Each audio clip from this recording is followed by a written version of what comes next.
Okay, that's the point. That is the point. No, it's a big issue. It's a big issue, serious issue.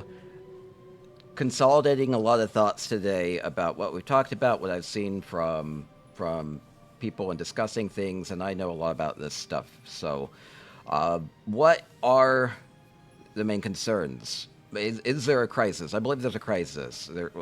Every number I see within the game, from sales to specific item transactions to what people grumble at me, um, points to a crisis within the economic systems of ESO.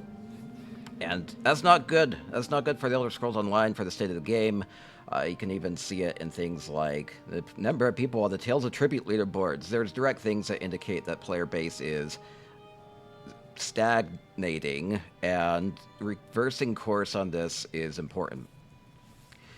And solutions are plentiful, and there are a lot of creative solutions that can be implemented, and some things are just minor tweaks. Revised trading systems and giving players more things to do. The idea on this was to not add like tons of new out of the blue systems. It's about polishing existing systems, making good with what you already have, and just making them work better. And so, smart changes can lead to immense benefits, and we'll go through those. I really want ESO to be thriving for a long time. Well, let's get to that. Why trust me on any of this? Well, I have done things like this before. I have degrees in economics, accounting, business administration, and marketing. Graduated with incredibly good grades, summa cum laude with the last two degrees I got. Got all A's. It was fantastic. And this is maybe not A work, but it will be good enough. It's about organizing thoughts. I have over 20,000 hours in Elder Scrolls Online, and most of that has been dealing with trading.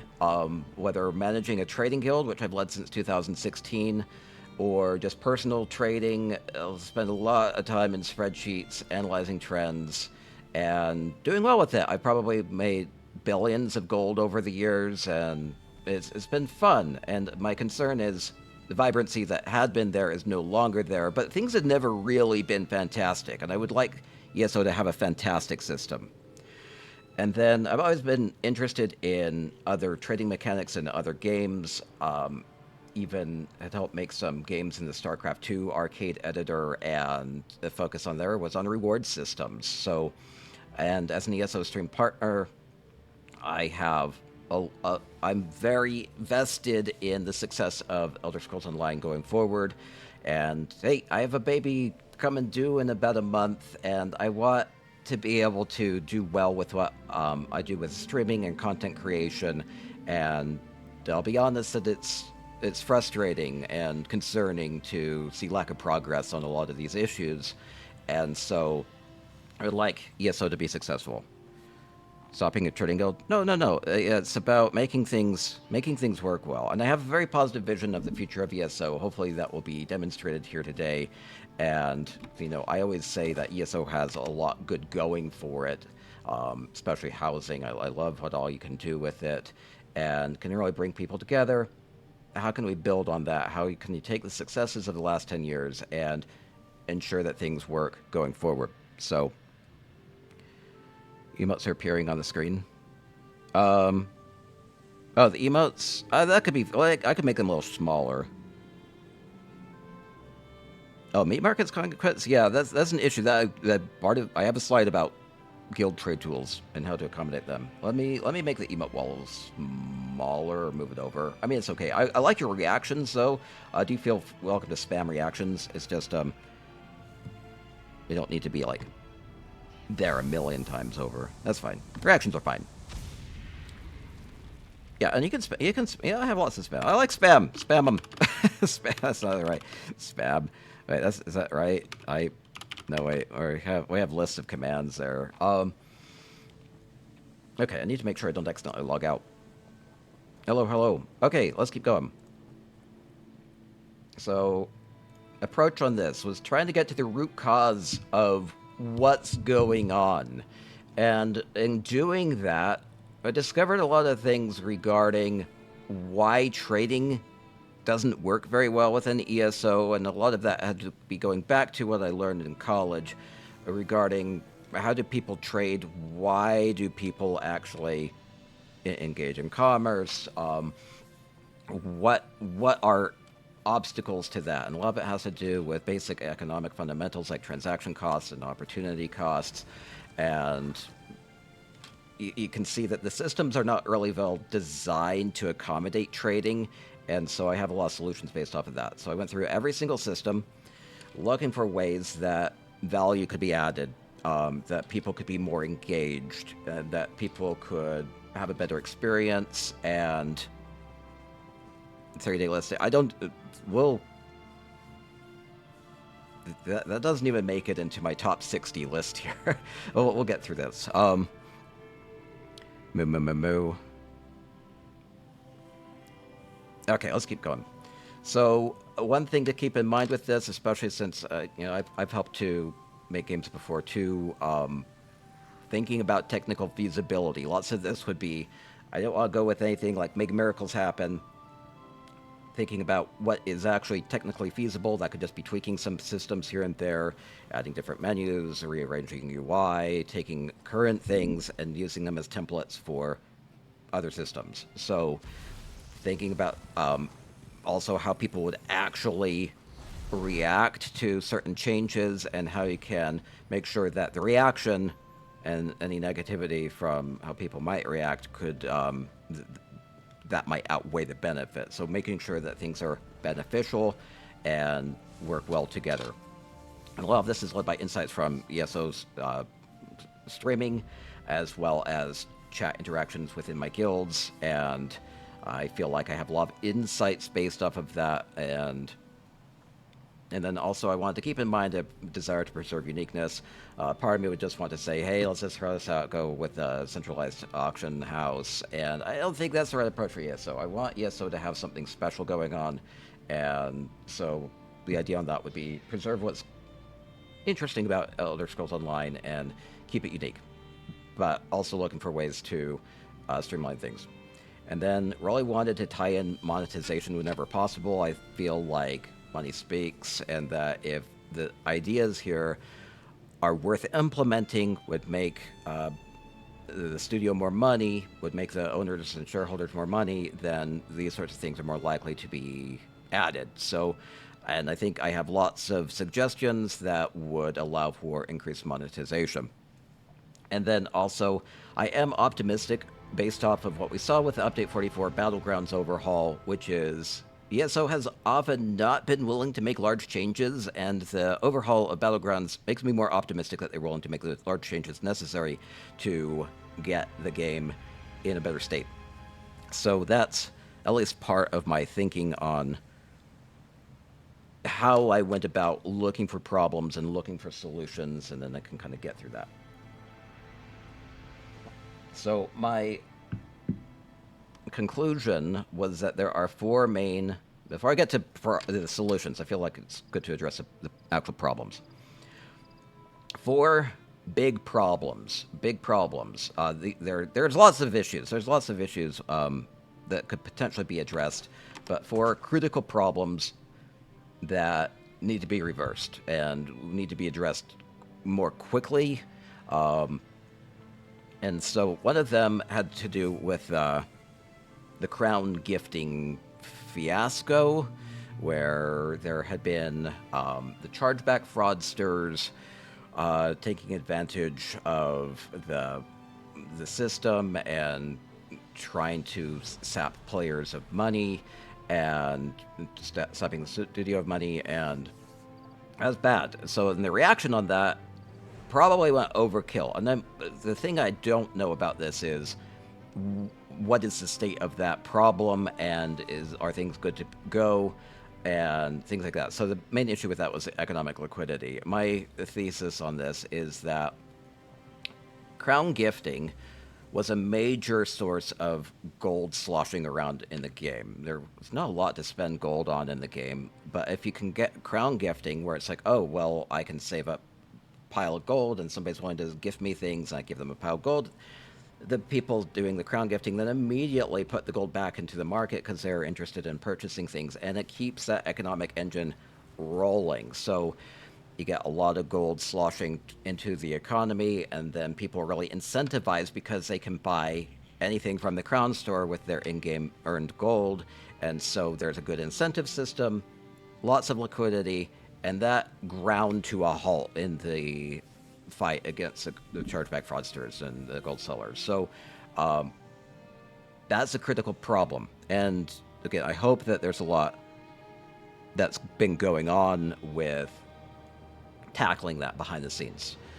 So but I have solutions to tackle these things, even regardless. So also, there's lots of transaction costs in the economy, which is it's incredibly difficult to try to price anything in the market because it takes so much time to try to find data, to try to find info about how to price anything, what people value. And this is a systemic problem that most things are not worth pricing. So what that means is that most items within the game trend towards zero, and there's very few sales, and people are very skittish about transacting in the market at all.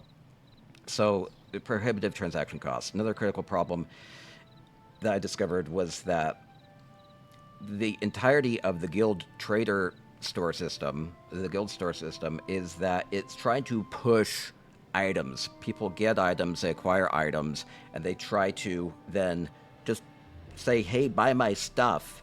Or they craft things and they say, buy the thing I crafted. And it's very pushy. And you don't want that in a business model. You want to pull. You want buyers to tell you what they want, to have these signals so that then sellers can match what the preferences are. So that has a lot of implications for efficiencies of where materials are going, and just generally making it so that you aren't pushing things and then nobody wants it and then you get frustrated. So, moo. Let's see, we are just checking on chat. Okay, I have lots of I'm still going through problems, and we'll get to what my recommendations are. And then also, another problem has been that rewards are losing effectiveness. Things like pets, mounts, cosmetics in the game, they keep adding more and more of them, and they tend to look nicer and nicer and tend to be splashier and splashier, but you only really need so many, and you can only really use so many. And the risk there is that you have a rewards death spiral where to incentivize people, you have to give more rewards, and the more rewards you give, the less interesting any particular reward is, and it makes it so that things can spiral out of control. And the solutions on this will be presented. So the one idea on that I had was that I used to buy lots of crown crates, hundreds of dollars worth of crown crates every season, and I kept warning, like, oh, I'm getting piles and piles of mounts and pets, but what am I to do with them? And eventually that concern became, well, maybe I'll never do anything with them, and maybe I'll start buying them, and that's kind of what has happened. So the idea is to revamp reward systems by adding more uses for those. So we'll get to that. So what are the benefits of addressing these problems? So in addition to just reigniting the economic engine, I feel like I have a lot of solutions that will increase player retention and morale, make people happier, make it so that more people are actually playing the game at any given time. And that'll be because they have more things to do, and they'll be able to get what they want in the game. And that will increase per player spend, and it will increase game profitability. I feel like the solutions I have are relatively affordable to implement. Lots of them are just a matter of tweaking numbers. Others would be adding new game systems that could be a little bit more developmental heavy, but I think would be incredibly profitable. I feel like opportunity on this is huge, really huge. Also, in these solutions, I feel like there are lots of new game mechanics that can be added that would lend themselves to marketing opportunities that would say, hey, these big changes are happening in ESO, give it another shot. Come play with your friends. You're going to have a lot to be able to build off of it to just increase the general player base. Also, in changing things from like that push-based to that pull-based system, you get a treasure trove of data based off of what people's actual preferences are, and then you can do a lot with that information as far as how do you develop additional reward systems and monetizable opportunities in the future. So that all feeds positively. And also, I just want to keep in mind the preservation of the Elder Scrolls title and what that means for shareholders. So that's big benefits, big benefit. So continuing with presentation of how to fix a dysfunctional economy in ESO. Yeah, I'm getting to can get more into details about these specific things. Yeah, I'll get to that, Zoc, actually. So lots of problems. There's not one thing to pinpoint on this. A lot of it just has to do with the chargeback fraudsters. Adding more and more items in the game makes it more and more difficult to figure out how to price any one thing. There's less interest in any one thing, and the guild traders have not been changed at all, really, for years. And so you've seen consolidation of other systems like the consolidated attunables or gear sets, where you could then it makes it easier to obtain items, to find out information about items, and so more quality of life improvements for addressing a model that continues to pump items out into the game without really thinking about what that means for the economy. So, what else to talk about with this? Again, the crown gifting system was a major source of liquidity. Hi there, It's about Storm getting that 6 back. Indie model. Well, friend, thank you. Oh, regarding crown gifting, it's not just about whether crown gifting is on or not. It's that it's really eroded trust within the system. And so even if crown gifting is on, or even if their time is reduced for being able to have it enabled on the account, it's just all very messy. And people will say, like, you'd have to be insane to gift an item first. And I hear the opposite. Oh, you'd have to be insane to send gold first. And I think both are right. I think that there's too much risk in the system, and it's dependent on trust. And there are solutions to take the trust out of the equation so that people don't get roped up into a scheme that they didn't intend to be. People just want to buy and sell stuff, and they shouldn't have to be worried. And so taking trust out of it is important.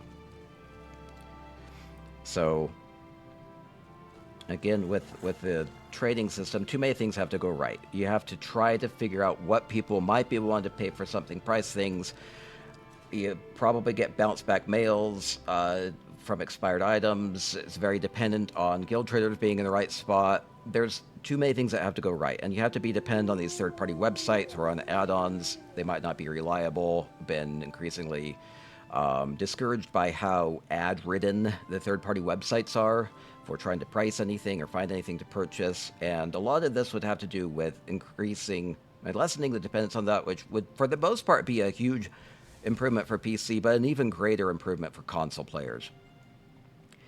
And then, additionally, the cosmetics, collectibles, mounts, pets they've added more of them, but haven't added more uses to them. So the idea on this would be to go through each of them and figure out how do you add more uses for these so that people actually have more reasons to purchase items.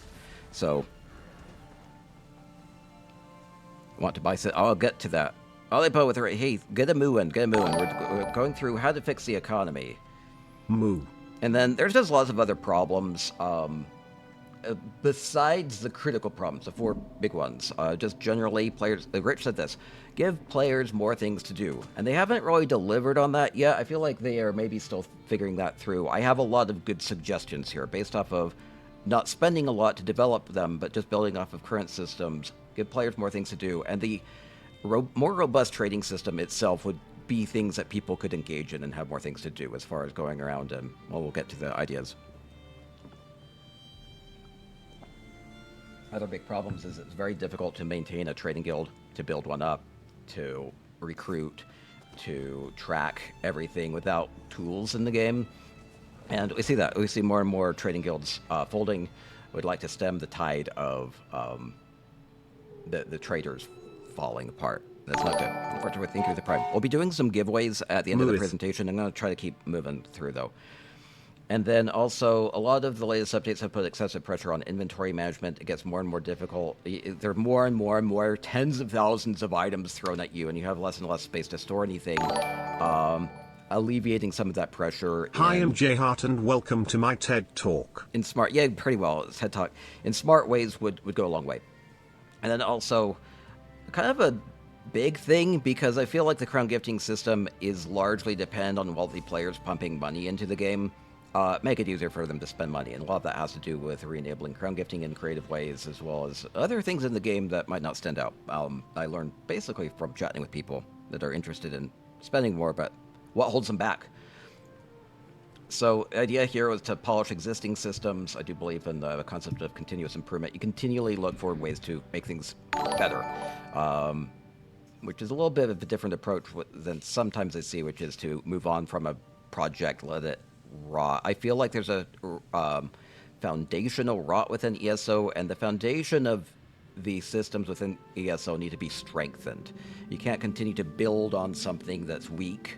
You can't continue to have a product that has flaws and continue to build on the flawed systems. You need to improve them first, and then you can continue to do what you do with storytelling, zone building, dungeon creation, all that. That needs to go along with it, but the foundational systems need to be strong and strengthened as well.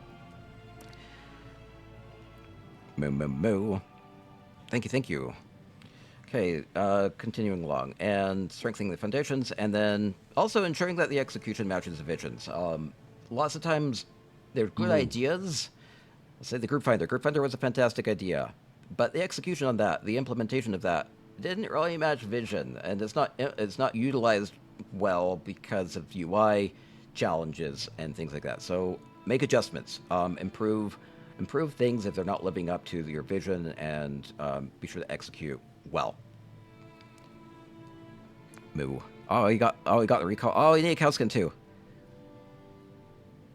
Okay, and then so how did I come up with solutions, and then we'll get straight into the solutions. Oh, Golden Pursuits. I think Golden Pursuits is a nice thing to do. It's a little too close to Endeavors, though. Okay, so I sifted through things, thought through creatively about various options, and thinking about what all could be tweaked, what numbers could be tweaked, what systems could be implemented, how do you do this feasibly with the UI. I don't know what the internal constraints are. There could be, overriding directives. I feel like what I'm presenting is something that is feasible, doable, could be implemented all within a year or two. Hopefully a lot of it could be implemented quickly. I hope it's taken seriously, and I will try to maybe clean this up and get actual developers in the loop on this. But I want to put my thoughts together, get this out there, say I tried, and these are well thought out. And a lot of these ideas are strongest implemented together. I'll talk about how they kind of intersect in certain places. But I have about 60 big ideas. And if half of them are adopted, I'd be pretty pleased. If all of them were adopted, I'd be enthusiastic over the top. But if even a couple of them were adopted, that'd be good. Probably not enough, but... And maybe there's a convergence in certain things like this would be changed over time too, but I feel like then you light a fire and get things going. And I try to go through pretty well every system that I was comfortable with. There are certain things that I don't know a lot about, like the ins and outs of a lot of details of like PvP and things like that. There are probably other things that could be done that would be incentives. I came up with what I could, and there's a lot. And then also in presenting this, I have a vision of what I'm thinking of, and the details could be lost in that, so execution can be important. Like adding a grip finder is good, but was it implemented in a way that people are using it as much as they should be? The details with how any of these sorts of things are actually implemented is important, and the reasons for why I came up with some of these might not be kind of like self-evident, and I'll try to answer questions, so please feel welcome to ask questions if I am not explaining things well. Okay, so let's get into this. Okay, the big thing with the crown gifting engine, and I do feel like this was the biggest of all the issues, is to re-enable crown gifting. And I kind of hate to start with this one because that might just be off the table, but I have a creative solution that I'll get to in a couple more slides as to how to do that without exposing yourself to chargeback fraudster risk. A different way of doing about it. So, and that has to do with a big issue with this is to take trust out of the system. Allow crown gifting purchases to happen via the guild trader or the invite to trade system. So I can pop into here. Let me pop into here. So, maybe I pop into this.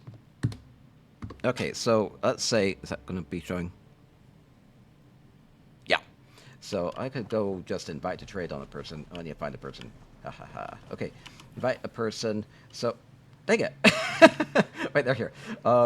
So we have an invite to trade button, and what that does is it pops up a UI, and what you could do there is you could add, crowns there. It would be very similar. It'd be very easy to implement a trading system where you then you put in the crown gifted item, you put in the payment.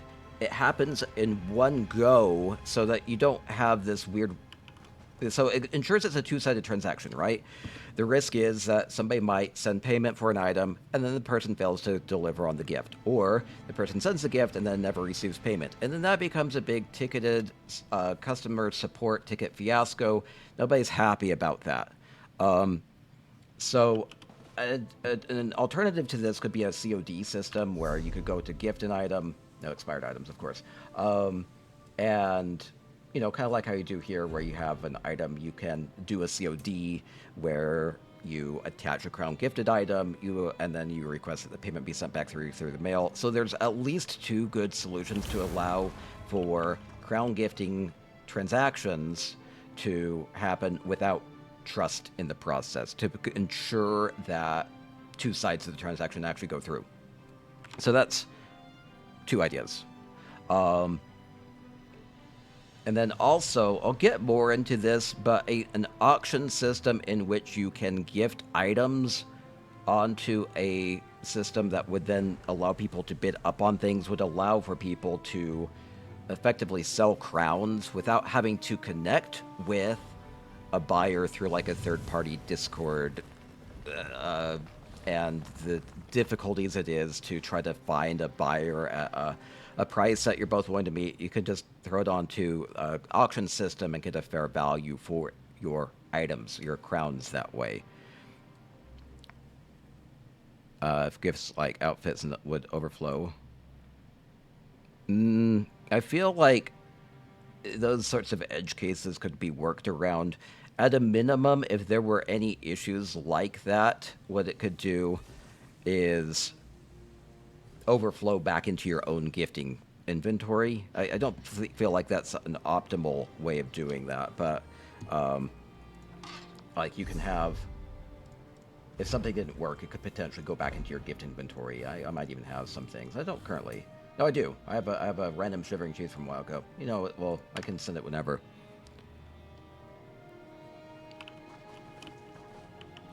Okay, we're good. Probably, yeah, there would be ways to deal with that. Just trying to make sure I've thought through things. Great, Discord. Yeah, it's, again, a lot of this would be predicated on fraud being dealt with, but I feel like I do have a solution. I'll talk through the implementation of this in a slide or two. Okay, auction-based trading system. Currently, what you have to do to trade is that you try to think of what somebody might be willing to be interested in. Try to think of what they might be willing to pay for it and put it on a guild trader. And then somebody comes along and they see an item at a price and they do not know if it's fairly priced. They do not know if it's overpriced. And to know that, they have to rely on things like add-on data or third-party websites. And they might not know how the item was sourced. They don't know if it's actually rare. People are very skittish about overspending, having egg on their face because they overspend on something. And so a lot of people just shy away. They don't transact within the guild trader system very much at all. And so the idea on this would be to have an auction system where auctions start low and then they're bid up. So my a big issue with this is you put an item up for sale, you think you price it fairly, and it bounces back anyway, and then you try to reprice, you lower the price, and it doesn't sell again and again, and eventually you give up. It's not a good feeling.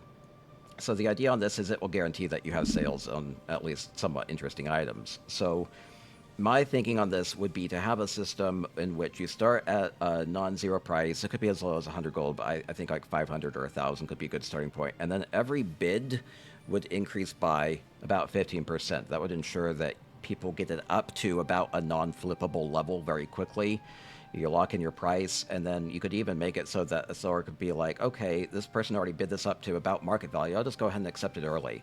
So I feel like 72 hours is a good medium here for allowing people time to actually see what's available on the Guild Trader system, but also short enough to keep it interesting, keep it engaging, so people can bid on something and then move on with their life. So that's pretty well that. The idea on this, if this wasn't clear, was to allow people to put in their maximal bid early. So basically, they could just either input that or just manually hit the bid button. It's probably not optimal, but the best thing to do would be able to put in a large bid from the outset and then sit on it and be comfortable knowing that if you get outbid, you're not going to be like, oh, they sniped me. It's like, if I get outbid, it's because I'd have to be bidding about like 30% more to even have a shot at this. So I feel like this is a fair, creative solution in an auction system to keep things moving. Reserve. I don't necessarily disagree with the buy it now price, but I do feel like a seller could take it early. Because you already have a buy it now system with the guild store system. It's just a take it or leave it system. And any more people are choosing to leave it.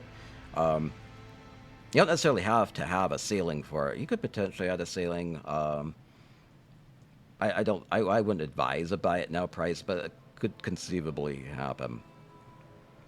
And then I would just add this as a UI as a guild auction for the banker. I'll show you what I mean by that.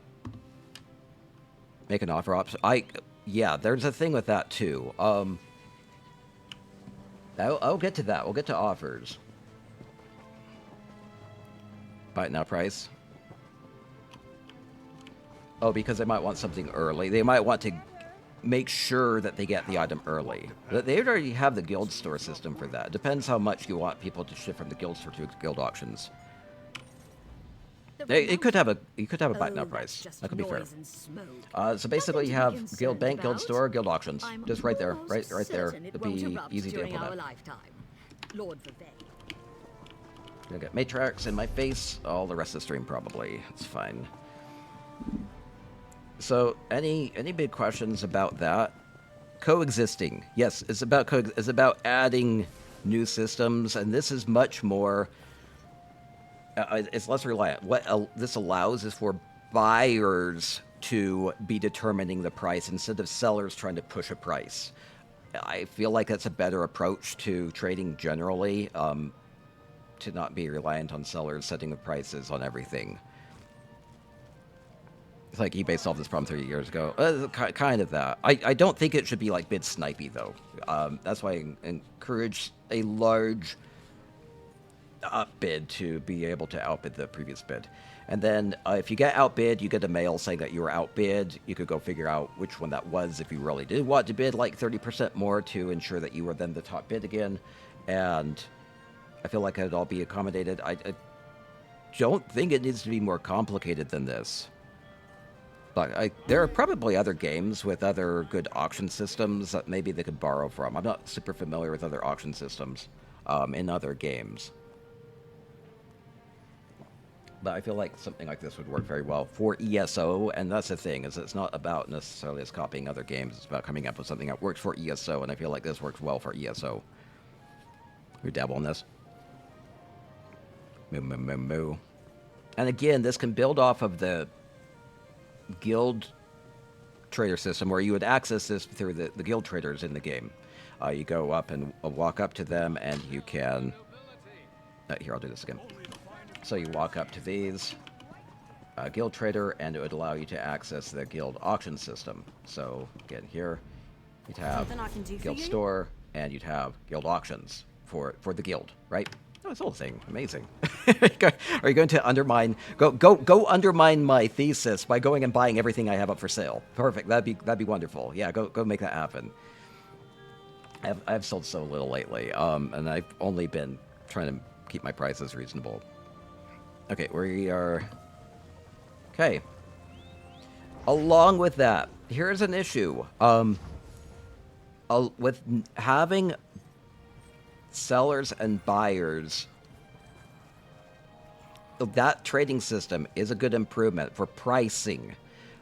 But what you still don't know is whether the item that you have within the game is worth anything, when most items within the game are not even worth dealing with. Most of them are decon fodder or sticker book fodder, or just vend them to your nearest merchant fodder, and you don't know if what you actually are putting up for sale is worth anything. And you go around guild traders, and most of the items that are offered, even in big cities where people should know better, are garbage, and they sit there and nobody is interested in them, even at crazy low prices. So I had this idea, which is take that out of the equation, give people more opportunities just to shove a whole bunch of items out into the trading system like people use currently with the individual guild trader.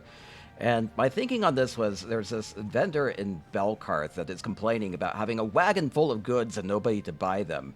So have a wagon full of goods, say add 20 items to an auction lot, and I think the auction lot is a good system for this because you don't know what the value is. That's the whole point of it. So have it be bid on, and then people that know anything or are interested in what you have could be like, oh, there's a gem in there, I'm going to bid on the gem. And or they could just be like, oh, that's kind of like half decent good stuff in here, I'll bid on the lot.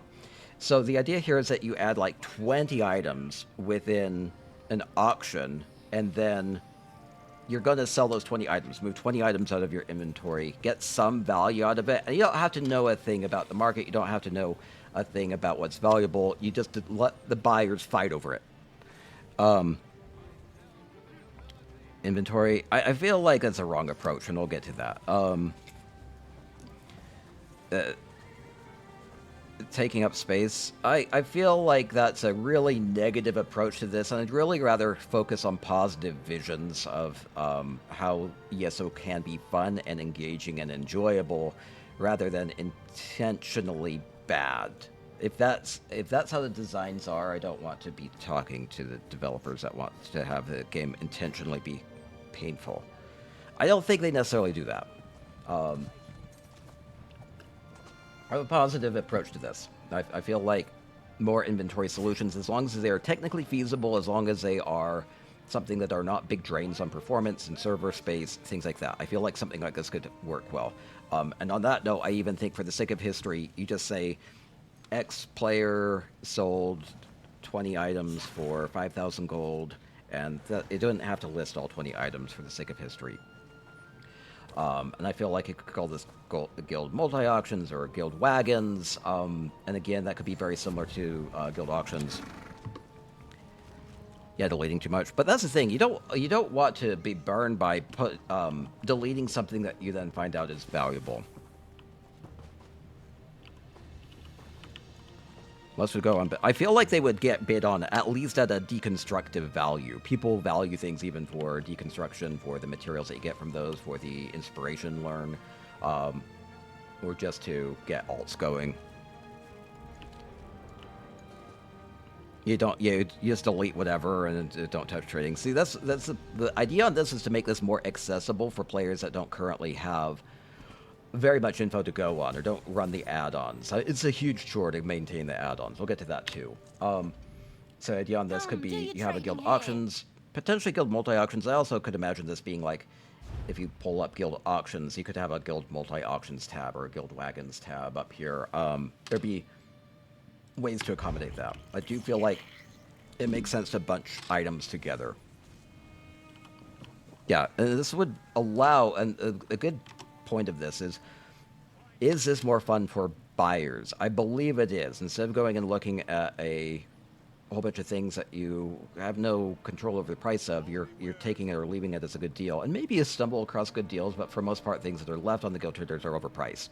The stuff that is fairly priced or underpriced sells quickly, and the things that are overpriced stay there. So this ensures that pretty well everything is below price, and that's exciting because you might win it below price, below fair value. So you get your bids in, and you hope that you win.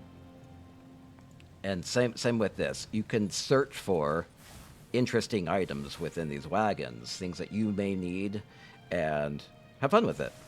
And then you can gloat about how you got a good deal.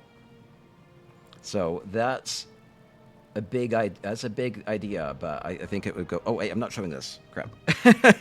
Yeah. So having this is a good way to keep people engaged, especially buyers within the economy, and give them a lot more options to purchase things at good prices. And I'll kind of cover that with an auction system. I feel like this is where you can get interesting with crowns, which is that they have continued to blur lines where when are gold store transactions okay, and the crown gifting I think kind of erase that line in a lot of ways. So then, like I said before, you just make it so that you can do a crown gifting directly transacted through either the COD system or the invite to trade system. But why not also have it through like an auction system where you can have a market without having to directly connect with a buyer? You can connect with a market.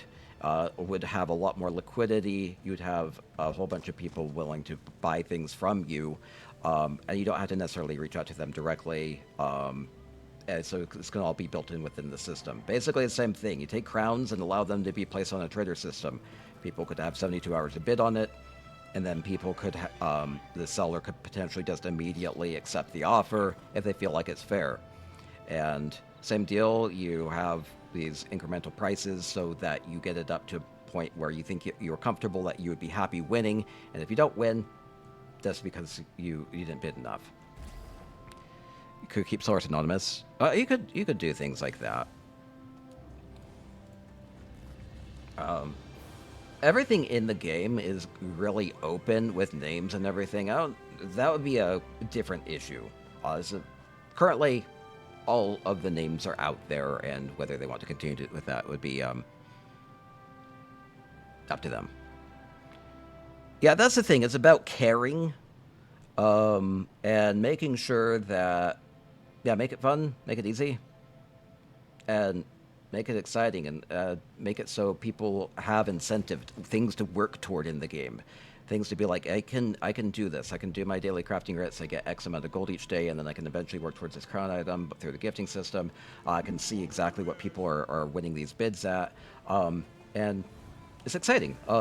It's fun and lots to look forward to, and it really opens up a lot of an incentive and rewards for a lot of players that are like mostly free to play.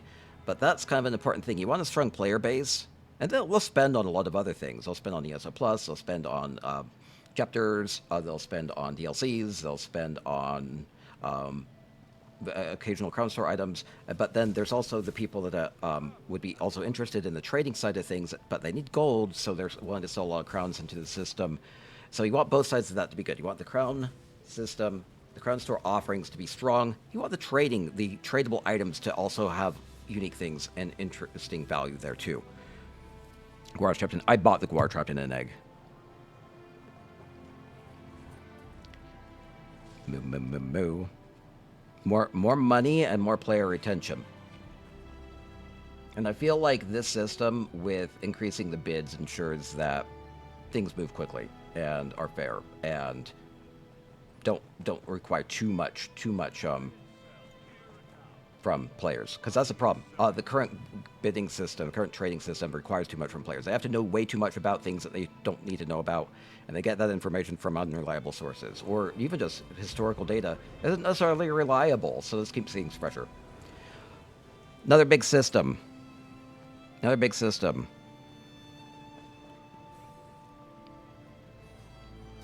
Yeah, an over-reliance on add-ins is not a good strength for the game. Okay, so this all has still been very push-based, where you are making items available. Right, you're making something available and people bid on it. You make items available and people bid on it because you don't know what they're worth anything. You make crown items available, but you don't know if you're making the right crown items available. Here's where I think a request system, it's a pull-based system. And I feel like this could be used in conjunction with the other systems. So this is about giving buyers and sellers more options.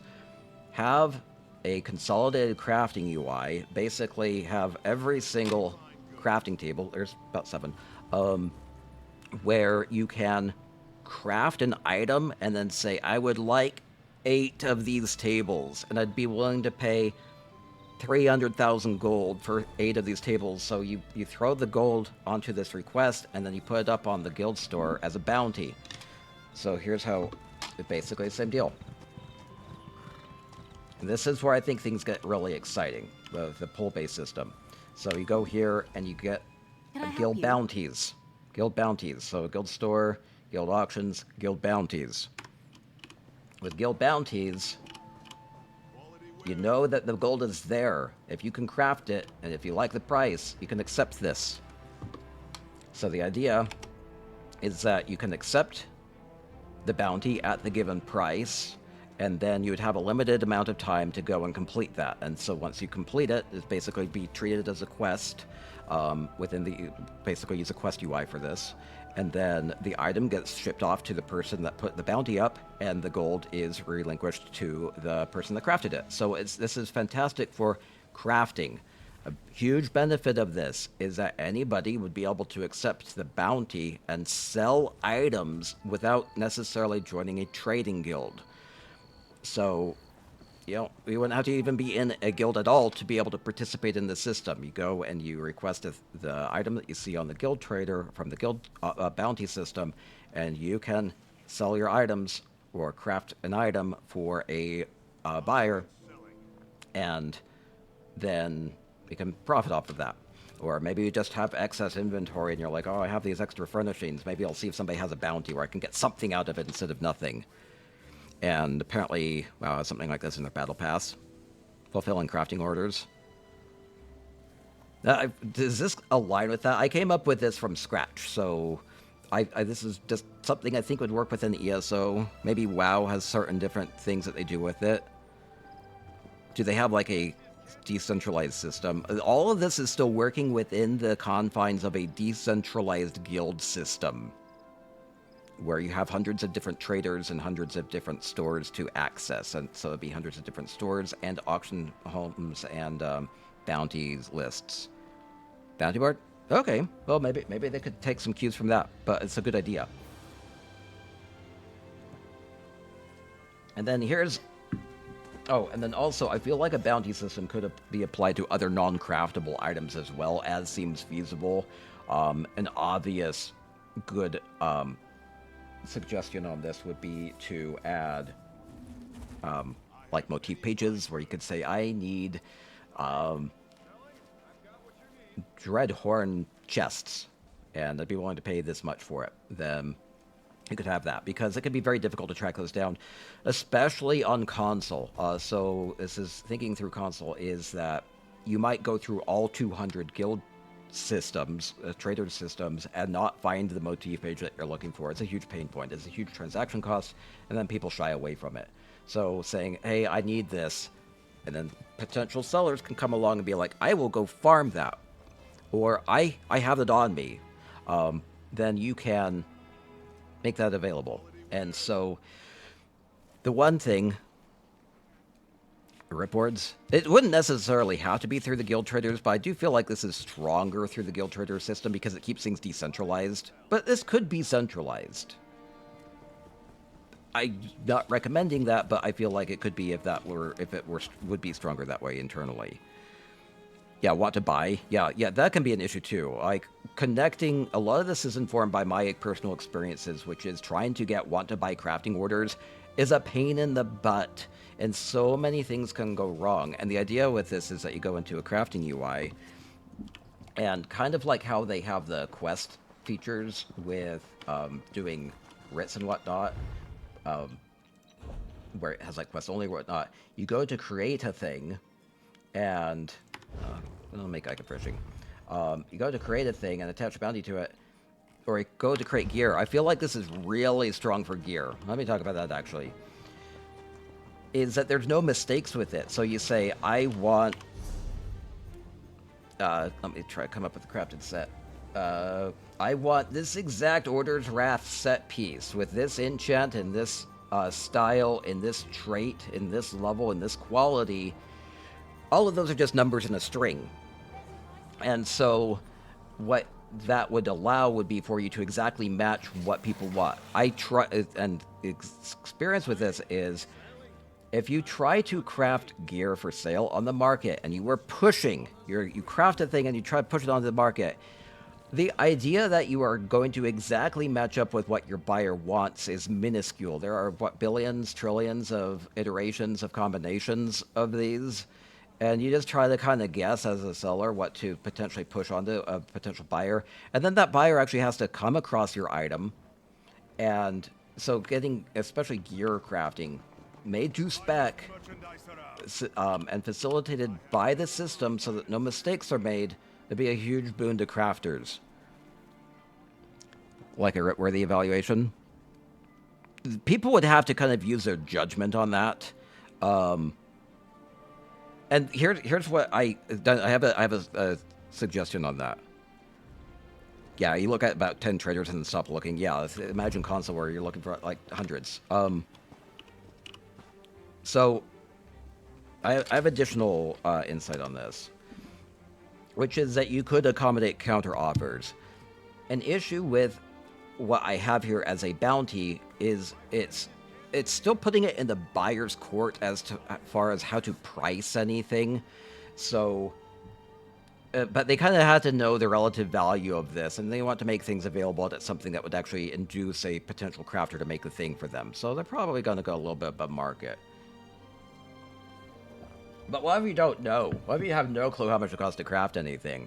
Then you could have a counter offer system where somebody could say, your price is too low, but I'd be willing to craft it for this. And then people could then undercut that. Again, you could do it like in a 15% increment or something like that.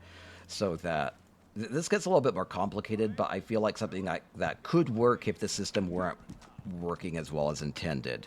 So the idea on this would be that you could just say, I want this item crafted for me, and then potential crafters could solicit bids. You'd be soliciting bids from potential crafters so that you could then get to a point where it's like, oh yeah, I'd be willing to get that crafted at that price, and then it gets accepted, and they would have a limited amount of time to go supply the item. I do feel like the potential problem with this is that somebody that accepts a bounty might not make good on that. I feel like if you do that, you have some sort of a timeout system, kind of like if you abandon a Tales of Tribute match, or like a deserter penalty. Maybe you can't craft anything for 7 days if you fail to deliver on something. I also feel like I feel like a default on this would be like 24 hours to be able to craft something, and maybe you get an extra payment of like 1% if you deliver it within an hour. This would still, the idea on this is you're still kind of copy pasting the guild store system, where there's a gold sync aspect and a guild cut aspect of this, so that if you deliver it early, you could just kind of take it out of that. I feel like that would ensure that things are crafted quickly. So let's say you got 1 million gold for crafting something versus 1,010,000 gold for crafting something in an hour. I think a lot of people would take the 1% bonus. It'd be fun. The idea of this is you go around looking to help players that know what they want. Moo. They have fair prices, and you just go have fun crafting for them and knowing that you're making a difference in their play. I feel like it really connects people better, even though it's all, impersonal through the transactional system, but you know that you're helping somebody. So I think it's more fun in that way too.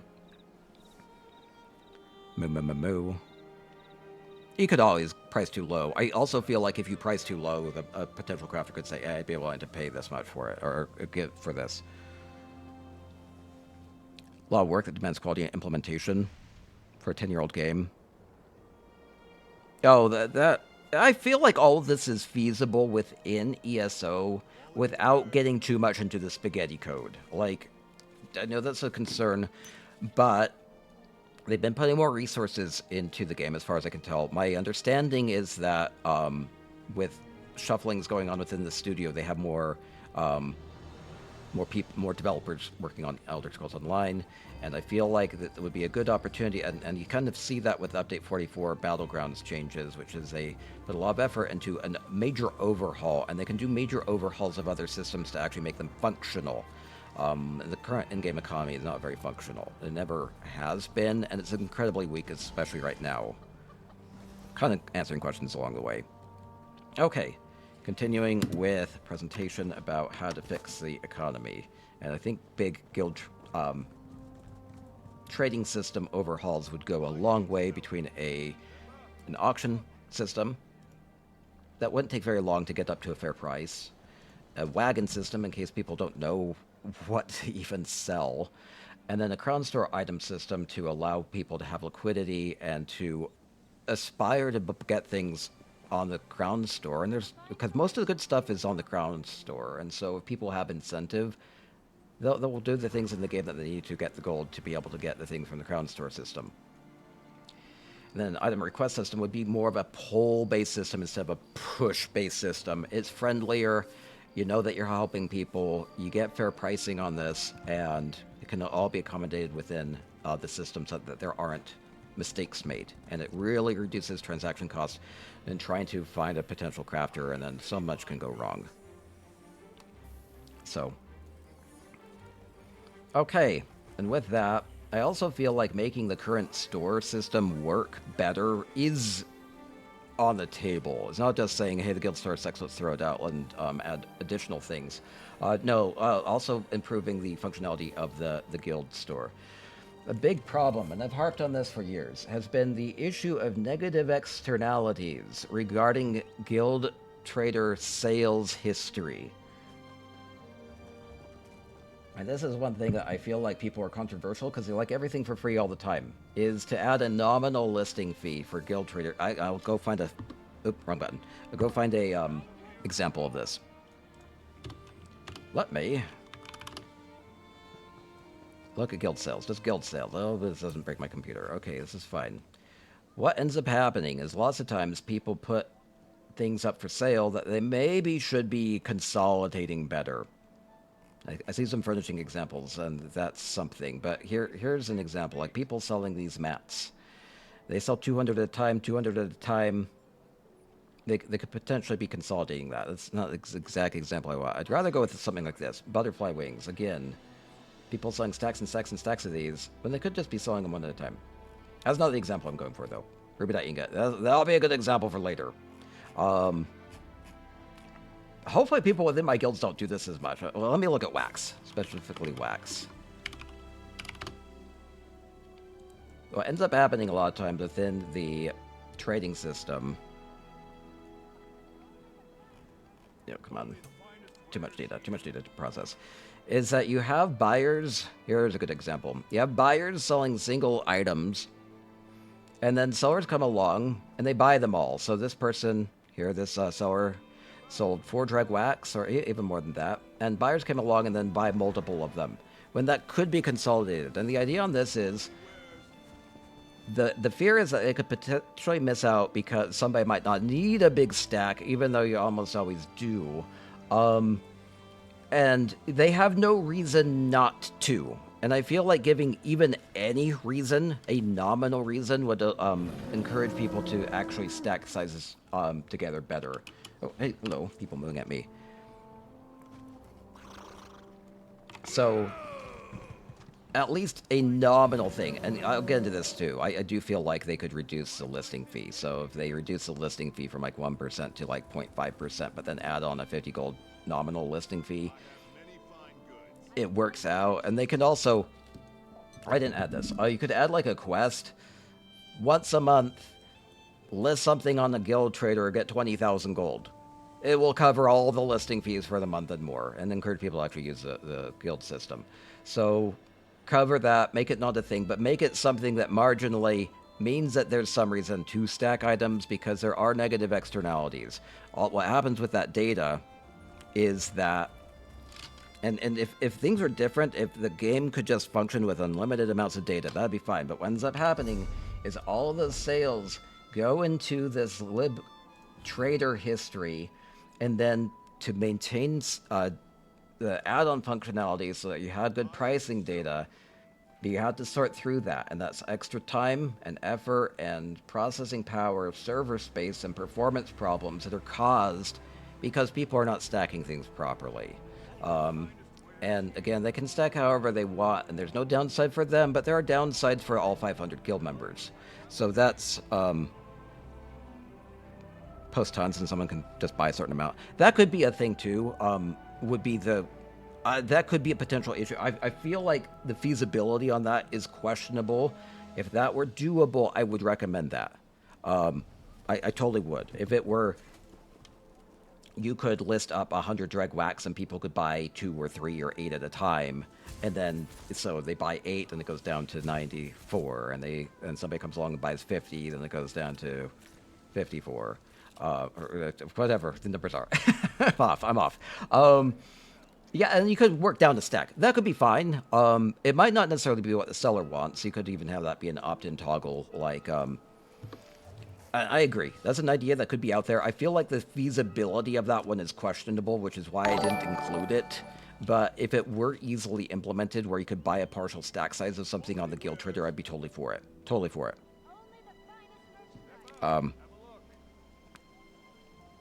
Moo. Directly connected to your crap bag. Yeah, anything that helps with the crap bag would be wonderful. So that's an additional crap bag. I got into some nitty-gritty on this one because they had recently worked through a lot of the master merchant problems that made it a lot easier to get history, but in doing so I think they made things more complicated than they needed to be, and so I have some technical nitty-gritty going on with this. Let me get back into this. Oh, where's my presentation? Okay, let me get to that first. Reducing data pools from history. An issue currently, and the idea on this is to remove the amount of history that people actually request from the game. And so here's some solutions on this one, some thoughts about this. And I feel like I'm on the right track on this, even though I don't know the technical side of it. Add-on developers would have more information, or other UI developers. But my thinking on this is this. Unlocks, customization, and alliance war are all completely unneeded in the game. From my perspective, if that's the case, they don't need to display these, because every single time anybody goes into this, or you see your lib histoire and it's not completed, then you feel obligated to pull history data from the server, and that is causing performance issues if too many people are doing it simultaneously. I would scrap unlocks, customization, and alliance war. Again, I don't know if there's any saving grace to those. I don't understand that they do that. Oh, kind of stacking. Zosh should follow suit with being able to purchase items. Yeah, see, that makes sense. It makes sense. It makes more sense within a centralized auction system, which is why I didn't suggest it either, but I feel like it could make sense to do partial stack purchases. So, does anybody in chat have any reason to ever access these ever? Could be interesting to see who's actually capturing keeps, but they could even just do that on the home thing. Like, Alliance War ownership. Blue Road Keep was captured by X person. Give them credit on the screen there if they wanted to. I don't see that there's any saving grace in this. I would scrap these entirely. Additionally, as soon as you access a history, it accesses the roster. And nobody really needs to know this information unless if maybe you're a guild officer. So what I would recommend doing with this for the roster specifically, even as a guild trading leader and leader of multiple guilds for many years, I could do without this data. And that'd be a lot fewer requests, especially that are automatically happening. So nobody in chat here with 164 people is saying that they care about unlocks, customization, or alliance war. Speak up if there's any saving grace to these. Or they could just consolidate all 3 of them into one. Like, I don't feel like these are needed at all. Obviously, nothing much happens here. Just troll guilds. Yeah, see, there's like not any info to get from those. So I feel like scrapping those would be less data. It would consolidate the UI. It would make the add-on more functional and less intimidating. Delayed initialization objects. In fact, not loaded until accessed. Oh, I had something about that. So with the roster, what I would suggest doing is, if nobody really needs this and it's loading automatically, you could have as a rank option here a view guild roster activity, or view roster activity, and then you could just have that off by default, and then you could give officers or the guild leader could view roster activity, but nobody else in the guild really needs to know roster activity, and that's data that's being pulled from the server that doesn't need to be. So I feel like that would be a micro benefit to the performance of the server. I don't know how big of an impact these really are, but I think this, if do everything that you can. And again, lots of times I don't necessarily care about these bank items or bank gold or anything like that. And I feel like what you can do with these is, instead of, when you go to bank items, immediately start retrieving history like it is in Spinning Wheel. Have it display nothing and have a button that says show. You are immediately doing a poll whenever you go to one of these, and it's not necessary. And I think a lot of people would be accidentally pulling data when they don't mean to be. So I feel like opting into having the data be shown. So a delayed optimization would be similar to that. It doesn't need to happen automatically, especially when you're navigating through the things. So to consolidate, to go over this again, I would... Cornerstone issue is how to incentivize ZOS to do the changes. Well, I feel like the number I have in my head is in the many, many millions of dollars of benefits in making these changes happen overall. Some of these are smaller than others. Obviously, this is a smaller change, but I think it boosts morale and makes everything better. So, make roster a permission, eliminate, unlock, customize, and alliance war, and then make the other ones not initialize immediately when you go to them. Have people opt into showing them, so people actually are intending to get the data instead of requesting it without thinking about it. So that's something about the data pool. Never pull data ever. That's not combat. So again, you want to like opt out of it. I even did that. Oh, I don't want to get too personal. It's not personal, but like, I have on my main character, I have like everything available, but on my alts, I say like they have these. Oh, how did I get to it? They have these settings within the lib histoire that are like request modes, automatic or force off. I have them all forced off on my alts, and it still pulls data whenever I go automatically to it. It's like, I don't even want this data. Stop giving it to me. Stop. So that's a big issue. I don't want to get too mad. I was trying to stay professional. So that's... And then I skipped over a section here. Let me get back to that. So yeah, consolidating that, not pushing out history that doesn't need to be done there. I feel like that would be a big boon to ensuring that people that want the history data can get it, especially if they are adding additional systems that would be generating additional history with the auctions or the wagons, or would be able to handle it fine. And then additionally, just consolidating items as best as they can within the game. Again, there's lots of garbage that's generated into the game that people don't need, like lots of like green recipes come to mind. Combine them into books. Instead of giving people 50 different small items, give them one big item. This applies to mostly things like recipes and furnishing plans and things like that. They could make intricates more impactful, so instead of getting a small little inspiration boost, you get a large one, but they drop less often. Or a good suggestion is just to allow glyphs to stack. They already stack within the deconstruction UI. They could just make them stackable within player inventory. And then a big issue with this, and I'll get here, let me show an example, is to increase the general stack size limit. Currently it's 200 for most items. Sometimes it's 100. I feel like all that should be 800. And then maybe even higher for white quality items that are transacted in bulk. Maybe something like 2,000. So I feel like this would also go a long way in increasing various inventory management woes that have only exacerbated as they've added more and more items into the game without making space for it. So let me get to this. Finance director lay their job at J. Hart's feet on a soaked pillow. Basically, yes.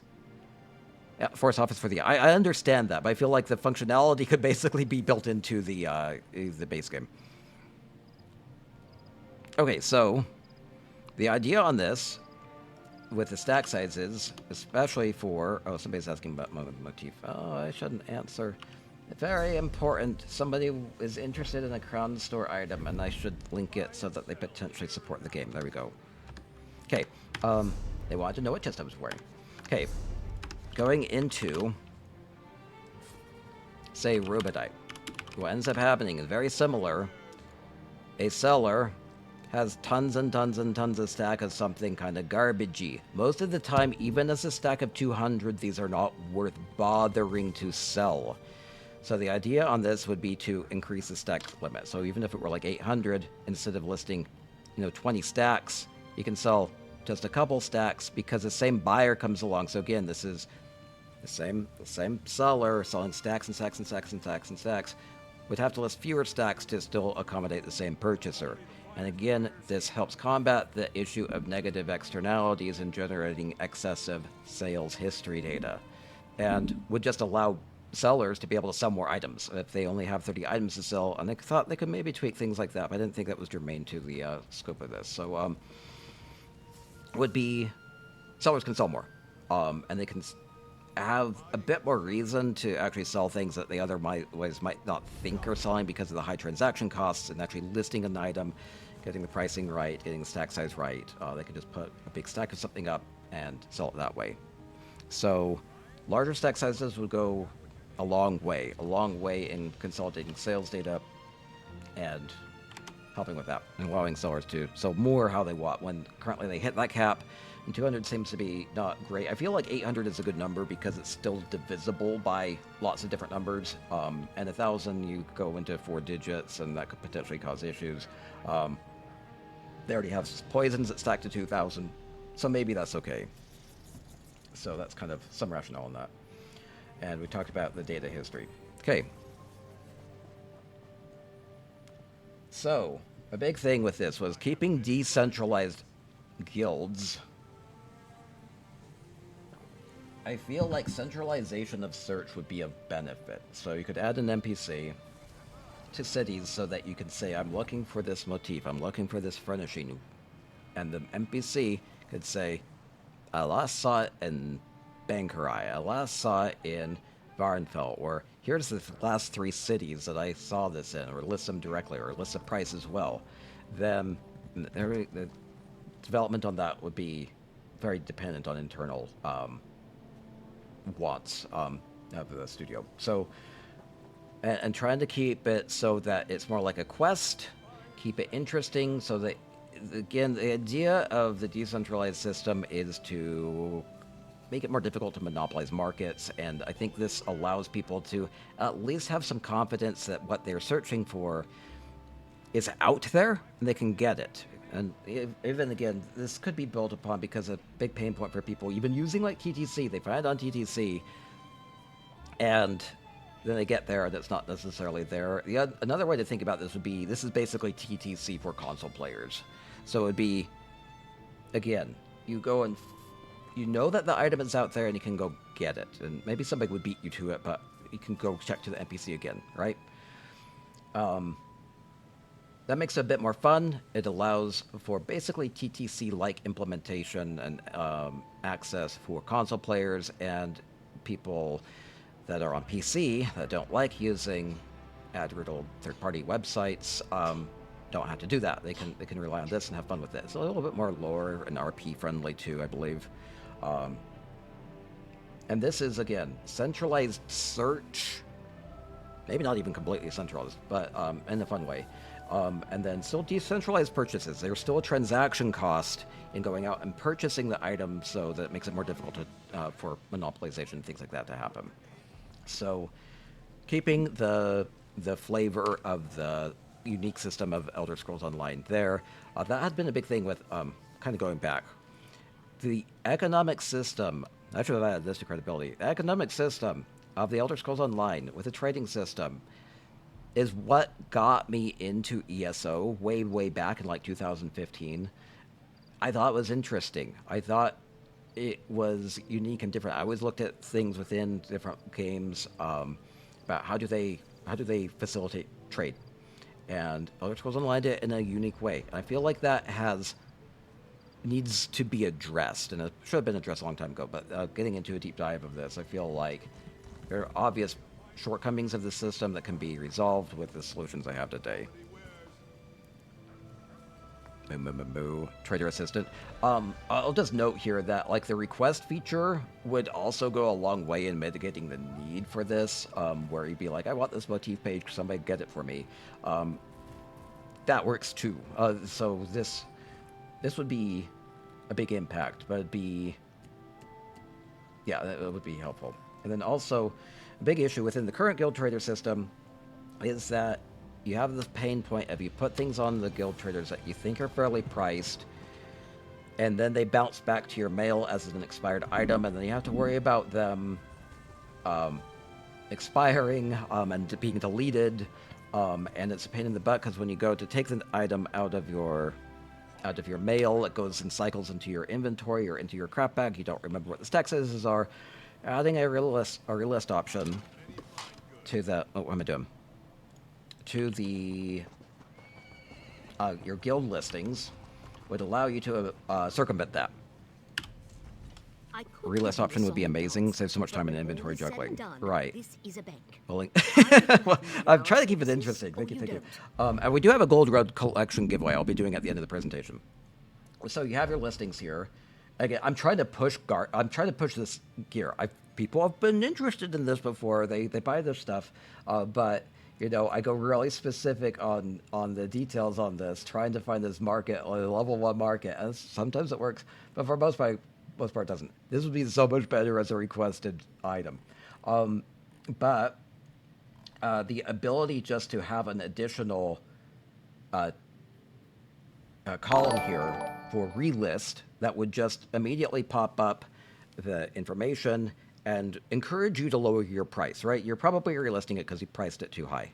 Then you hit the relist, you put in your new price, and it resets it for another 14 days. And I feel like this would be a way of maintaining the change that they had from 30 days to 14 days, but allowing a relist feature would go a long way. People very much are griping about the 14-day change. I understand why they did the 14-day change. I don't think that they need to revert that, but they should do a bit of give and take on this. Something like a relist feature would go a long way with that. And again, reducing the listing fee a little bit. Could be half point. Could be take a cue from the Fed. Do a half point change. I'll see Spear with the Prime. Thank you. I will be doing giveaways at the end. I'm trying to keep moving along for now. Relist at 10% or 20% list off. Yeah, it could automatically do that too. Maybe it automatically reduces it by 10%, then you have to override it if you don't want to do that. Or it could be that if you use the relist feature, you are compelled to make it at least 10% less. Like that. I feel like keep it simple is fine. On this. Relist still keep the item in your trader slots, and there would be incentives to search. Yeah, so you go here, so you don't have to worry about things bouncing to your mail and cycling it into your inventory or getting it out of your craft bag and then relisting it and repricing it and trying to even remember what you priced it at, and lots of pain in expired mails. And people get really discouraged when their items don't sell, and then lots of them just stop trading or don't meet guild trader requirements or leave the game. We want to avoid that. Keep things more engaging.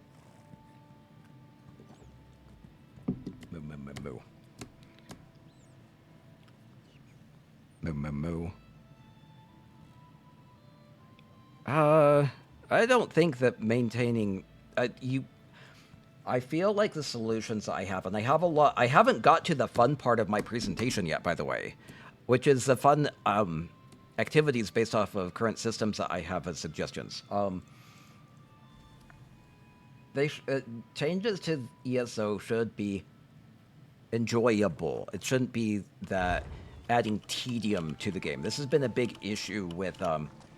I feel like this. I don't want to get too much into opinions on this, but if the direction is to give players more things to do, they should be enjoyable things to do instead of tedious things to do. So things like having to relist your items over and over again in an unfun, tedious way, or having to farm geysers for 50 hours to try to get a style page that you ultimately never get. It's tedious. It's a thing to do and it keeps you in the game maybe, but it also has a potential to make you very unhappy and drive you away from the game. Make the game more enjoyable. So this is about a positive vision. Tenure. So let's yeah, let me continue along. Anyway, keep going. I'm on the wrong page. Okay, so relist feature, centralized search, but still decentralized purchases. And again, this would be, could be among the store and the auctions and the wagons. I like the idea of the wagons. Multi auctions. Okay, and then also, this is about stemming the tide of guild trader closures. I feel like any tools that they can give to guilds, particularly trading guilds, but this would obviously have a positive impact for all sorts of guilds, would be any additional tools that they have to manage their roster and to recruit would go far. Currently, that's incredibly difficult. So one easy solution on this one is just a direct copy-paste of what Awesome Guild Store has done, which is this. If you go up to a guild trader, that was a brief. you might be very interested in this location, right? I keep going here because it's in a good location. Blackbriar paying a good price for this guild trader. Oh, maybe I'll join Blackbriar because lots of people come here, lots of people purchase here. Let me try to join them. Right? How do I do that with the current game? I have to go into the guild finder and try to find them. They have a trader, at least I can do that. Maybe this will be easy, maybe not. I have to try to find them. Where are they? I'm scrolling really fast, I might miss it. Oh crap, did I see it? No, do they trade? Are they even considered a trading guild? Maybe they're not a trading guild, but they just happen to be here. Ah, well, I give up. Maybe I'll come across it again later. Not good. It's not good. So, an obvious thing, and I'll just add in here, even though I don't want to say this. It's baffling that they don't just have a search for here. Be like, I want to join Blackbriar. How do I join Blackbriar? Just type Blackbriar. Let's find it. You can't do that. They seem to have indicated for whatever reason they don't want to add a search. I don't know why. So, do this instead. Do what Awesome Guild Store does. Awesome Guild Store adds this wonderful open guild info button. I can just click on that and apply and find out more about them. So this is easy. I don't think this breaks anything. It's just taking the name and pulling up the recruitment message. I feel like this is an easily implemented solution so that people that see guilds around that they know that they're in good spots, people can find out more about them, find out what they're about, and get more involved that way and be a huge recruitment tool. It's seriously, I know. Is this a no-brainer? I feel like this is a no-brainer. So I hope devs think this is a no-brainer. They see this, right? It's so easy compared to the alternative. Find the guild right at the trader stall is super cool. Yeah, if people don't know that about Awesome Guild Store, I recommend getting Awesome Guild Store add-on. I hope this becomes obsolete. That little button. Should just be a base game feature. Again, here, Blake Rock. Oh, I can tell they're kind of related, right? BBC? Oh crap, I broke my UI. That's the problem with it. Let me do a reload UI and keep going along. Guild right at hope it never ends. Okay, good. So info button from the guild trader making it easier to recruit. I'm doing a reload UI. Okay.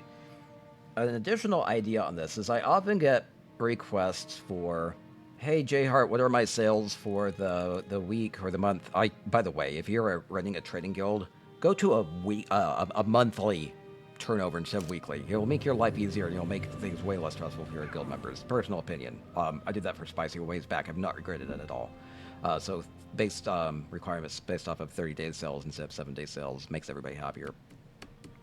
Well, in case if you're looking for some insight.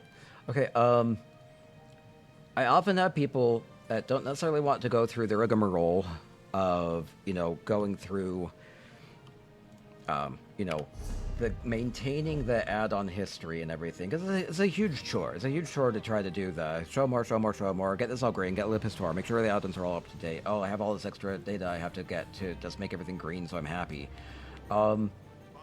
Then people just say, hey, J Hart, what are my sales for the week?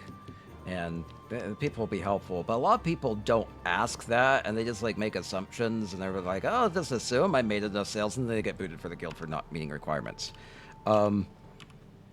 So that's, yeah, Spicy Life has the 3-day expectations as well. So the idea on this would be very similar to how they changed this a ways back, and this is why I'm optimistic that they could do something like this. They added this permission change where you can go into the bank gold deposits, and even if you don't have permission to view guild bank gold or to deposits, you can still see that you deposited, so that you have an assurance that your deposit went through. So because lots of guilds have those sorts of requirements or expectations, and people like to be assured that they didn't just throw money into the void, because it curtails potential problems.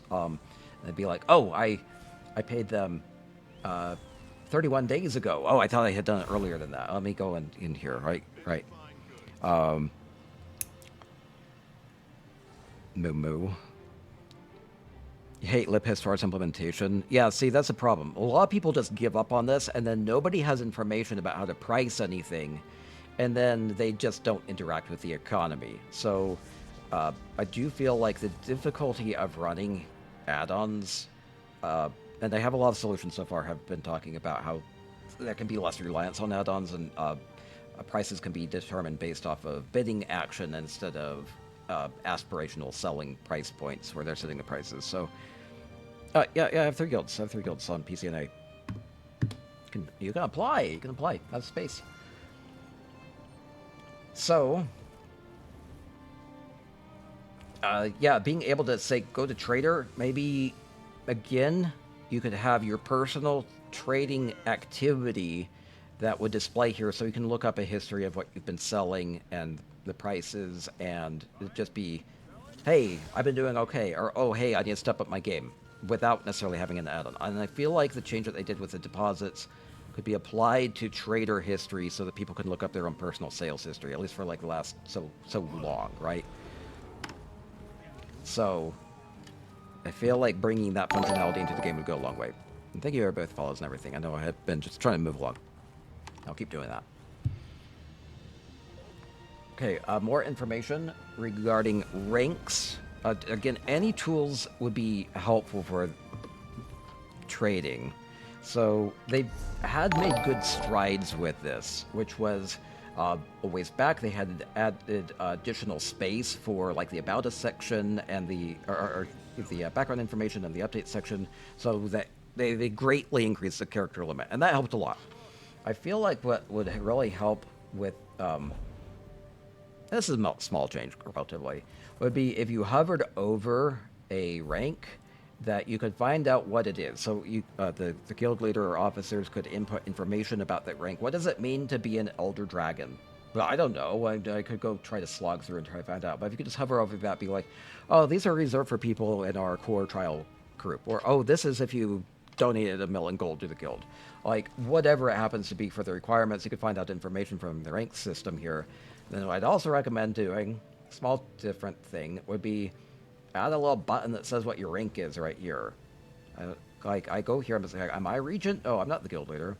I don't know what I am in Dragon Lair. To be able to tell what rank I am, I have to go into the roster, and hopefully I can find myself here. And I did here. Oh, I'm a Wyvern? What does that mean? What permissions do I have? I have to go back and forth between here. So just adding it here, adding more information about ranks, because then guilds, especially trading guilds, can have incentives based off of their ranks.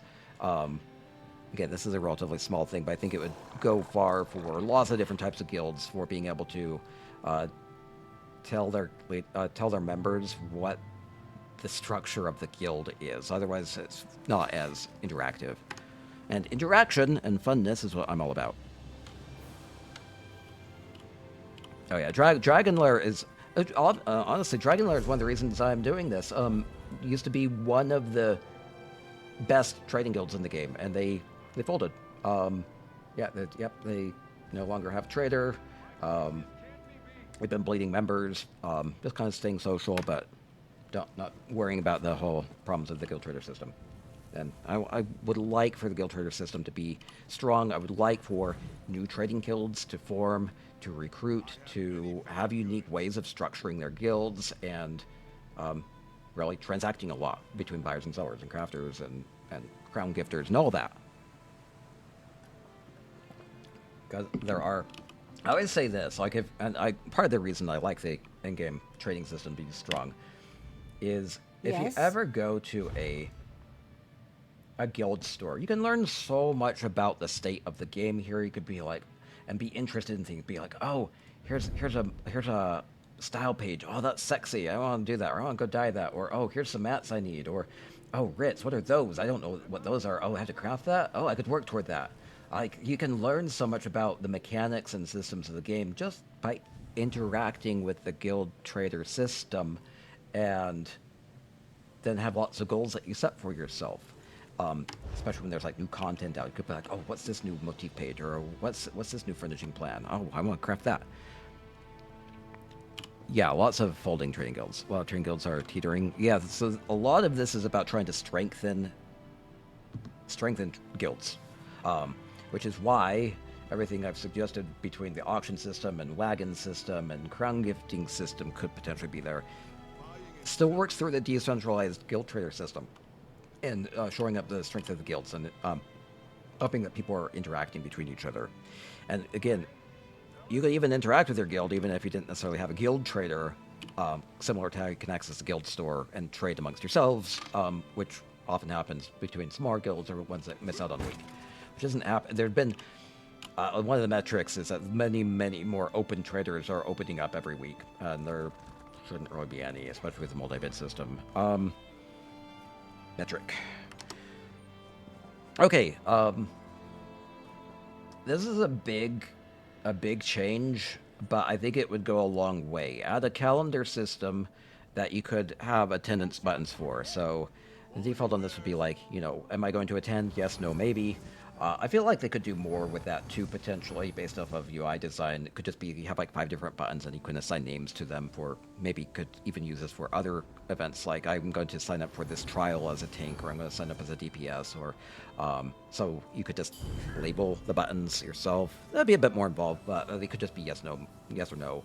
And then when the event is about to, so you say, and this could be tied up with, say, the daily login rewards. It wouldn't necessarily have to be this, but it could fall with this, which is you could potentially add calendar rewards here. That is dependent on people logging in every single day.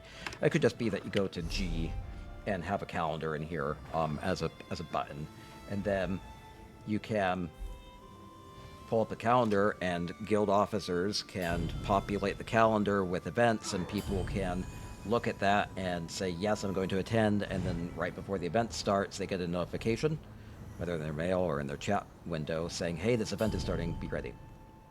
So that allows for guilds to plan around things. I'm thinking directly of various activities I've planned within spicy guilds over the years, and how it is incredibly difficult to get people on board with this, because you have so many people that are only on during certain windows of the week or month, or times of day, and giving them a heads up about when things are happening allows them to arrange their schedule for it. So having a calendar system built in would allow for these activities to populate better, and better notification systems would allow for people to, not miss out on things. An additional benefit for ZOS in doing that would be, if they have a calendar system, they could populate it with their own events, being like, hey, Undaunted Celebration's running from here to here, and just kind of have that as like a backdrop for the calendar.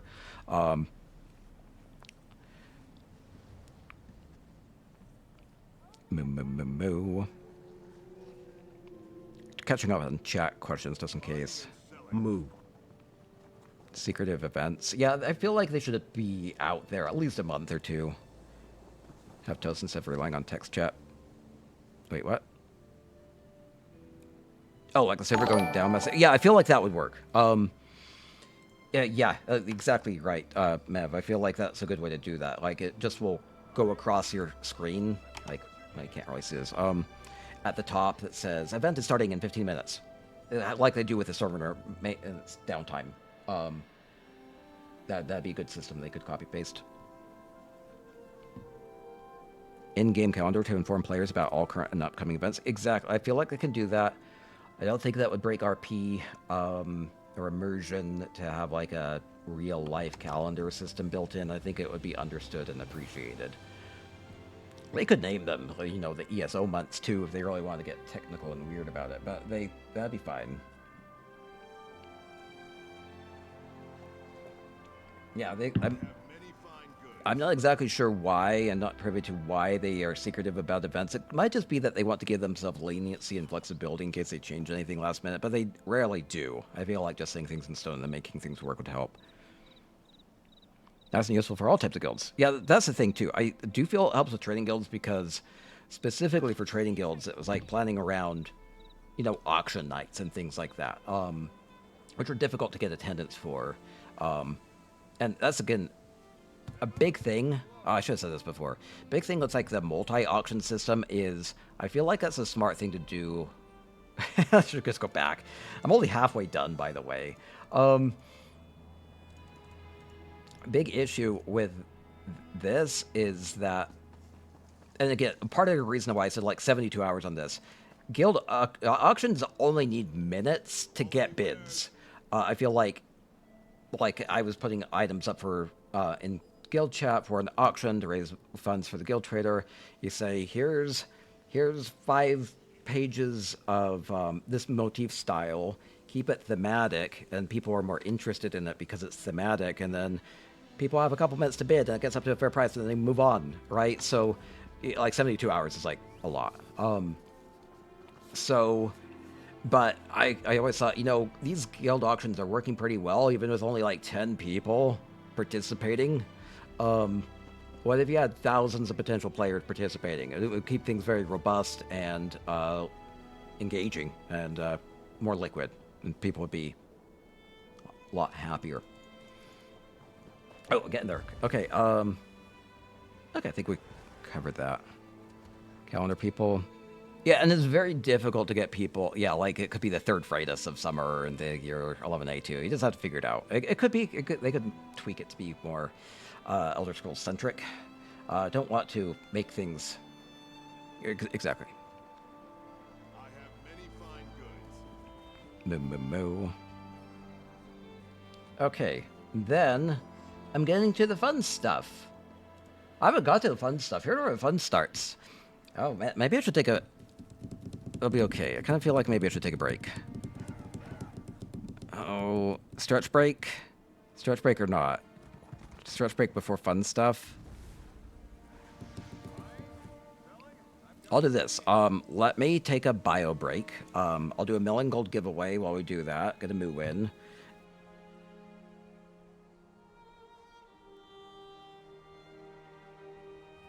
Button. Yeah, I meant to hit this button. Get a moo in.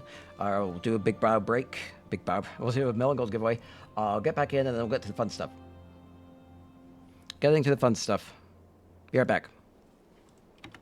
Let's see. I can get rid of this. Moo.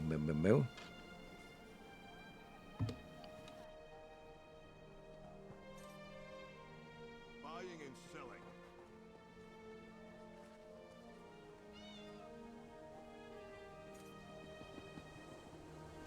Moo.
Okay, Million Gold giveaway. Yes, let's start with that. I still will do a Gold Road Collection giveaway at the end of the presentation as well. Oh, I totally had that not visible. That's okay. Spicy site. I will plan on uploading this presentation to YouTube just so it gives potential additional shareholders or devs an opportunity to see this. I could potentially clean this up and make it for a dev audience. I would love to be able to chat with them and have more back and forth with that because I don't know what their internal constraints are. I don't know if any of this is in progress. I will get to this, which is people in the game need hope. What they are doing is going to mean something in the long run, and I feel like they can do a lot with the upcoming slides about that. So let me go ahead and draw for the Melon Gold giveaway. Winner is Surreal Monkey. Congratulations. Moo, moo, moo, moo. Let me note that. Also moo during my professional presentations. I'll probably just do that anyway. Okay, Surreal Monkey. Maybe follow up with your in-game name and at name if you haven't won anything from me before. Okay, also, I haven't made a PowerPoint in forever, and they have this wonderful designer thing where it will populate, like, pictures and stuff for you. Oh, man. No. Okay, so... Exactly, this is... I wasn't planning on relying on the PowerPoint as, like, a crutch, but, like, this was more about organizing my thoughts, and then the idea was to be able to reference the in-game UI, so I can more show instead of just tell. It's a little bit more obvious. It's like just make this tweet here. Okay, continuing along. Okay, so now I've talked about lots of trading and dealing with items within the game. And resparking the engine between crowns and in-game trading. The big issue here is, are the things in the game worth collecting? I feel like there's been a general over-reliance on adding things that are collectible for the sake of collecting them. And this has not been a good thing. I'll give an example. No, I can give lots of examples. A big example here would be crown crates. I used to open up hundreds of crown crates every season, and my caveat on that was it was generally good value for what you're getting because you get a good smattering of pets and mounts and cosmetics, and then you can use them for something. And once I got to have hundreds of mounts and pets and cosmetics, I'm like, am I ever actually going to use this again? I don't really change my style, so cosmetics don't mean a lot to me. I can only wear, run one mount at a time. I can only have one pet out at a time. What can they do? What can they do to boost crown sales, crown crate sales? Like, a lot. They can make these more interesting, and they don't just always have to make these splashier and more glowy. They can add additional uses for these to show them off. And so the idea on this was to go through every system, such as crown crates and cosmetics and furnishings and style items, pets and mounts, the big ones, the big things in the game. And instead of just saying I can use one of these at a time, sometimes if I have hundreds of them, I'm rarely using them. And additional things like that can help, like a random mount, or like the trample ability. You are sometimes using your mounts. The idea on this would be to really amp that up and give more people more reason to broaden the amount of collectibles that they have. It used to be that some people just try to get... I used to be like this. I used to try to get nearly everything in the game.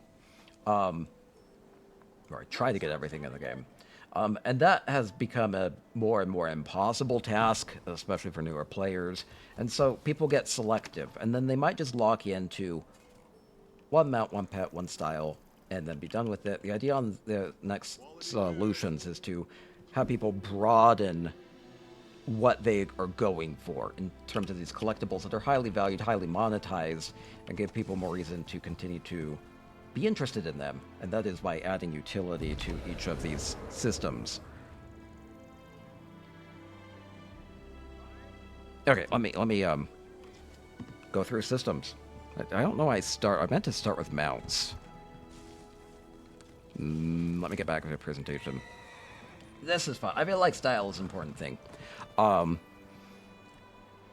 More reason to get cosmetics. So a fun thing, WoW has something like this. It's called the Trial of Style, where you have a mini game where you are given a prompt like, I don't know, a druidic bard, and then you have a couple of minutes to make yourself look like the prompt, and other players are doing that, and then an audience will vote on who is the best druidic bard, who did the best job of stylizing himself. And so something like that would be, I would have a reason to have a big backlog of potential styles to choose from, a wardrobe to choose from, so that I can get the votes because I did a good job. So I feel like additional in-game style competitions, something like that. This is where these get more developmental heavy, and again, ESO could do something special with this. That would encourage people to have more styles collected. A big thing that they could do currently, a house guest or a companion in your home has a default state.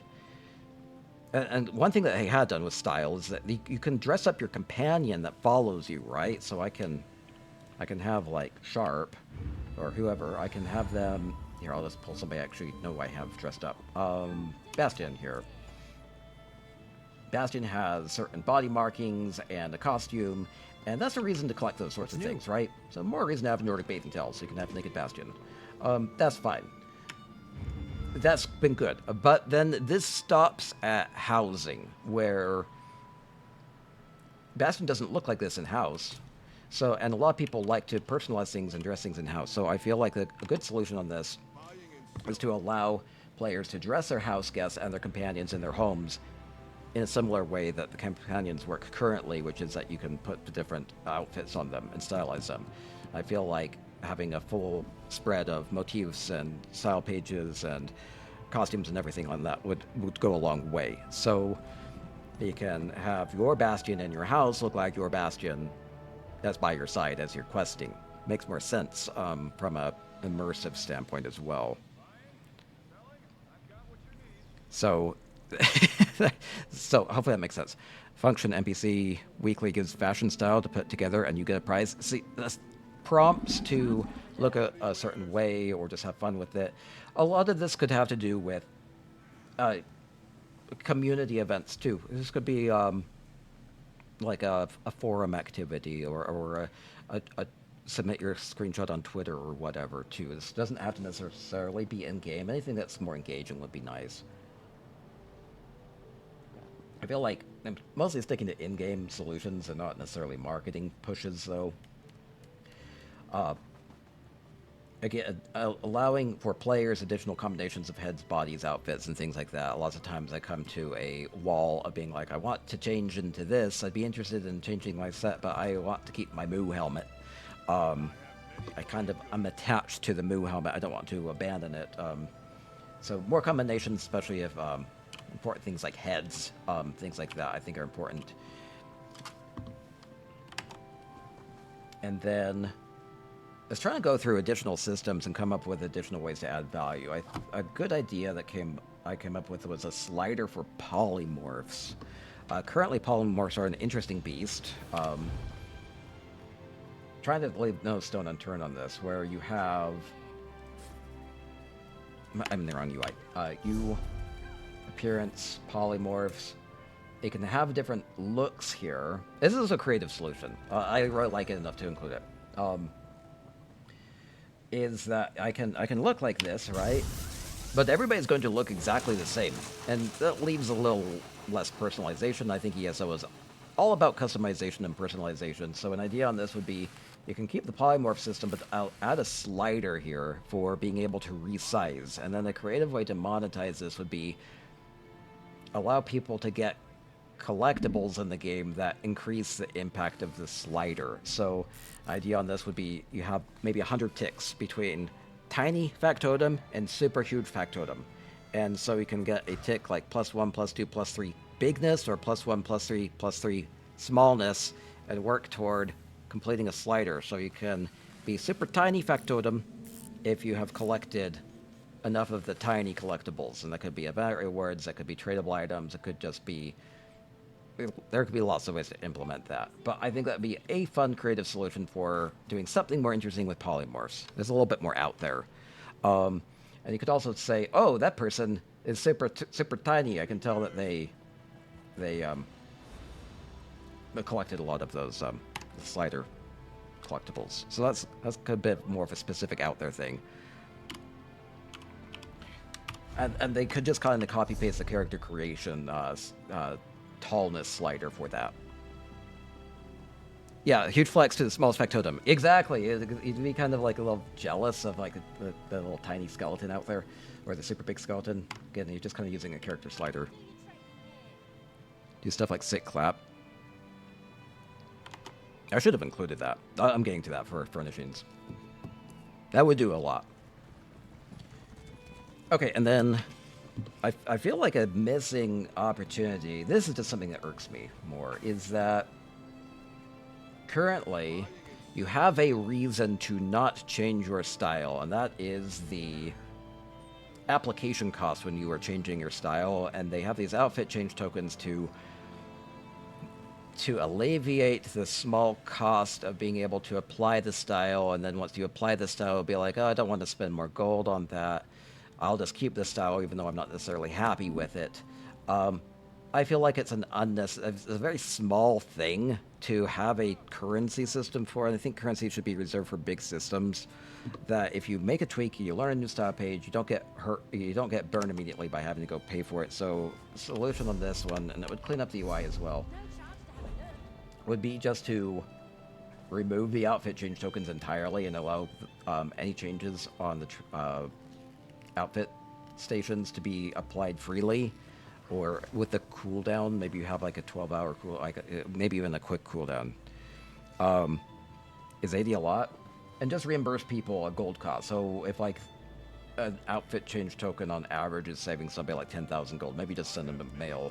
Remove this from this game and send them reimbursement for like 10,000 times 80.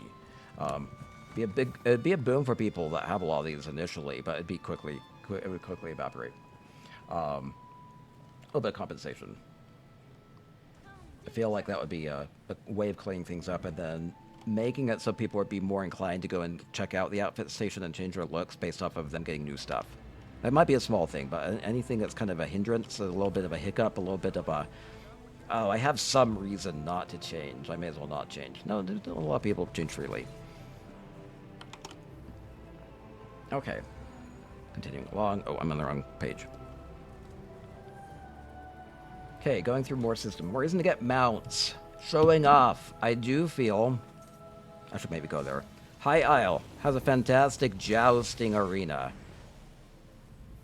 If you have a 1v1 minigame mode based off of the premise of jousting, where there's a lot of pomp as you come into the stadium, and then you see your opponent come into the stadium all jazzed up on their mount, and you can show off any of your mounts this way, then and you could be like, oh, I really like that mount. Where'd they get that mount? Then you can show off. So an idea on this would be to have mini games. Oh, I totally don't have the showing. To allow people to show off their mounts in more content and in more contexts, and to players and to people in an MMO sense, to make them jealous. So jousting is good, and they already have the asset. Like, maybe we should go to High Isle. I won't for the sake of it, but they already have all the assets. They have the banners, they have the flare, they have the sitting areas and all that, and they could have a lot of fun with it. The actual mechanics of the game would then kind of be up in the air. My thinking on this is that they have like various mini games that have like accuracy sliders. Like, you'll see a line going back and forth, and you try to stop it like on the center point, and the closer you get, the more accurate you are, the more damage you would do to your opponent. Or it could be like going around a circle. You want to stop it when it's on the top of the circle. It could get more involved than that, and you could have multiple rounds of that, and you multiply out the accuracy, and whoever is the most accurate wins, or is more inclined to win. You could add things like rock, paper, scissors, like maybe go low, maybe go high, and maybe there's a counter opportunity for that. So maybe somebody goes for a high risk move, and you can counter it, but you have to be really accurate. the mechanics on that would be flexible. The important part is that you're doing all the pomp and of writing out, and then the mini game itself, I think, should be fun, and could be rewarding. They have a 1v1 matchmaking and leaderboard system in Tales of Tribute. They can just copy paste that entirely for a system like this. Pop and pageantry, yes. And then addition, I think, yeah, it'd be fun. And that's my best one for jousting, because I think it would be the easiest to implement. I feel like they could do additional mount-based mini games to again show off. They could do things like jumping challenges, obstacle courses, parkour challenges.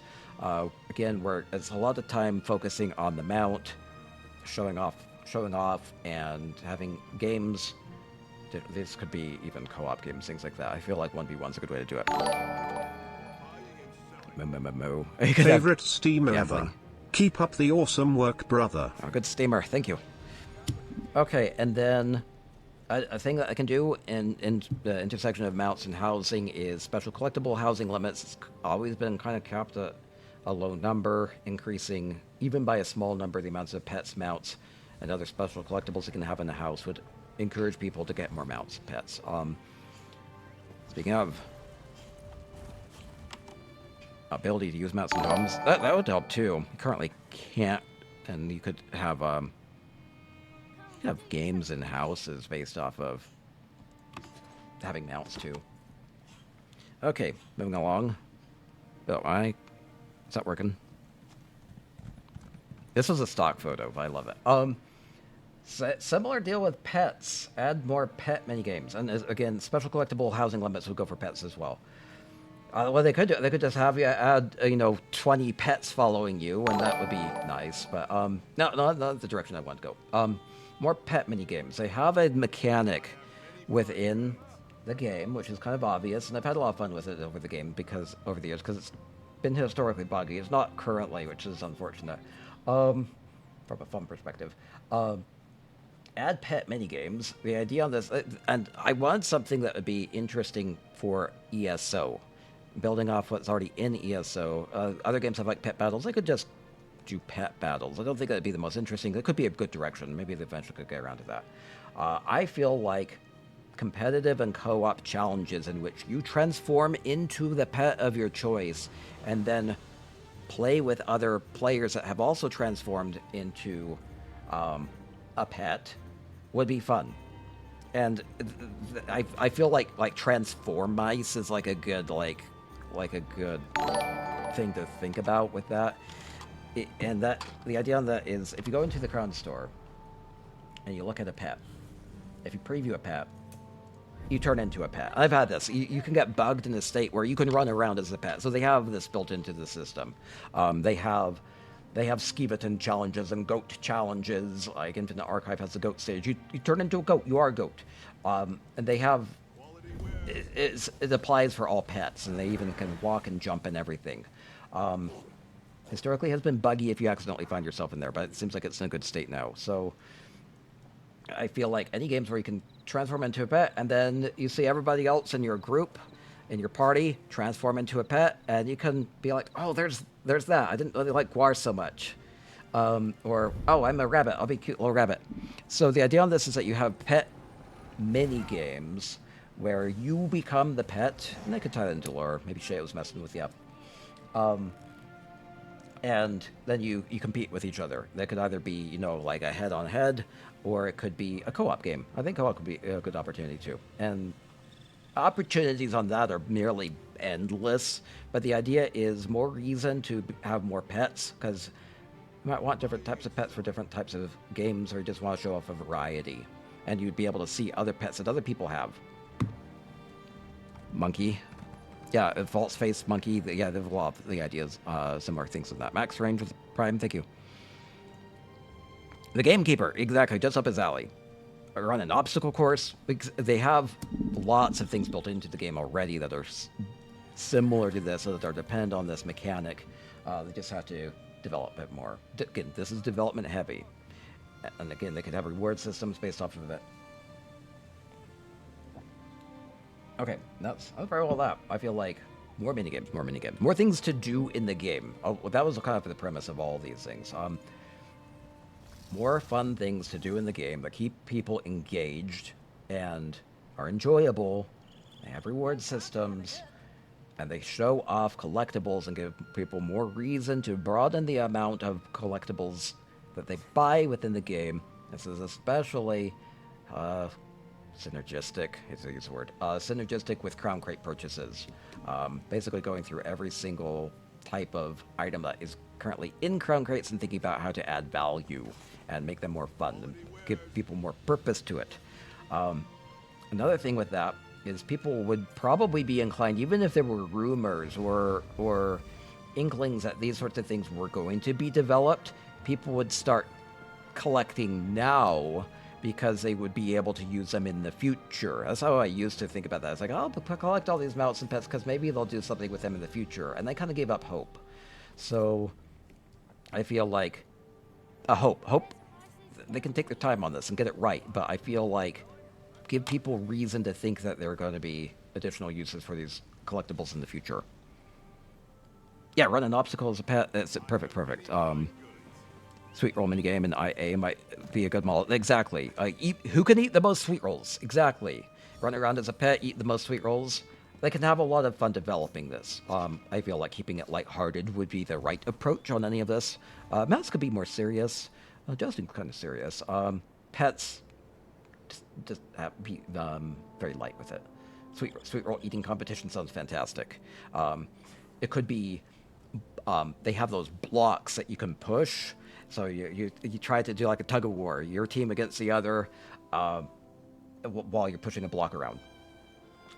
You can have lots of fun with it. Basically, anything that's in the game, but with pets, would be fun. So,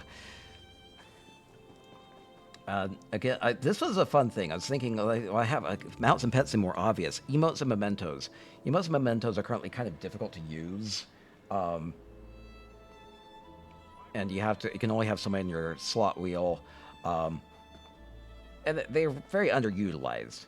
My thinking on this was kind of like how they have like a dueling radius, like a circle in which something happens.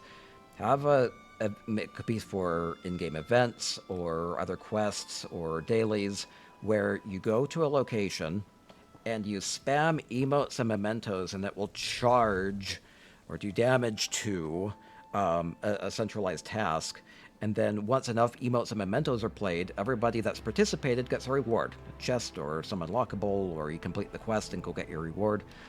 And so the idea on that is, my thinking on this is thinking about Cold Harbor. When Xanothrarand shows up with the luxury furnishing vendor, people show up, they make a scene, it's super fun. Those are the moments that are the best for ESO. So how do you incentivize people to do that on their own? Engaging with other players, having fun, showing off, and getting rewarded for it. So that's, it's a fun thing to do. It'd be to spam emotes and mementos, and engaging with other players, saying what they have unlocked, and being like, oh, I didn't know what the fungal thing is. What's that? What they're beating on a mushroom? What's that? I'll go look it up. Incentives to collect. Exactly. Build interest. Let you do your own emote. Just exactly. Just do whatever. Okay. Continuing along. Gear is a tricky thing. Gear is something that is heavily emphasized through all of the in-game reward systems. You do dungeons and trials and undaunted stuff to get gear. They have really weakened the incentive for this over the years. The general approach on this has been and they've stated this, as any overperforming sets will be hammered down until they perform about equally with other sets. It means that sets from 10 years ago, at this point, are still about nearly equal to newly created sets, and that doesn't make a lot of sense. The idea on this is that they've weakened sets, and I feel like there'd be a lot more interest in gear if they made them all stronger. If they're balanced like they should be, relatively, And making them stronger across the board will maintain the balance. So if you make all of the 5-step bonuses about 50% stronger, so you're getting about a 15% boost instead of about a 10% boost, which is about where they max out at, then it would make gear be a larger part of your build and something that is engaged within the economy and trading and crafting and other reward systems like dungeon and trial runs that you'd be more excited to get a special 5-piece set collected if it were stronger. And they can take the balance out of that from like major buffs or potions or things like that. So there'd be ways of a lot of things contribute to your build. I feel like gear should apply more because that's something that is tied in with the economy and other reward systems, and take it out of things that aren't necessarily anything you have to work towards. So, and then for gear, I feel like more game modes would be helpful. Again, the Battlegrounds modes with the overhaul with Update 44, people will probably be a lot more inclined to get gear to facilitate that with the 4v4 and 8v8 matches. I'd be interested in going and making sure I'm bringing my best gear to the match. So additional game modes within PvP would go a long way in making sure that people are more interested in getting gear.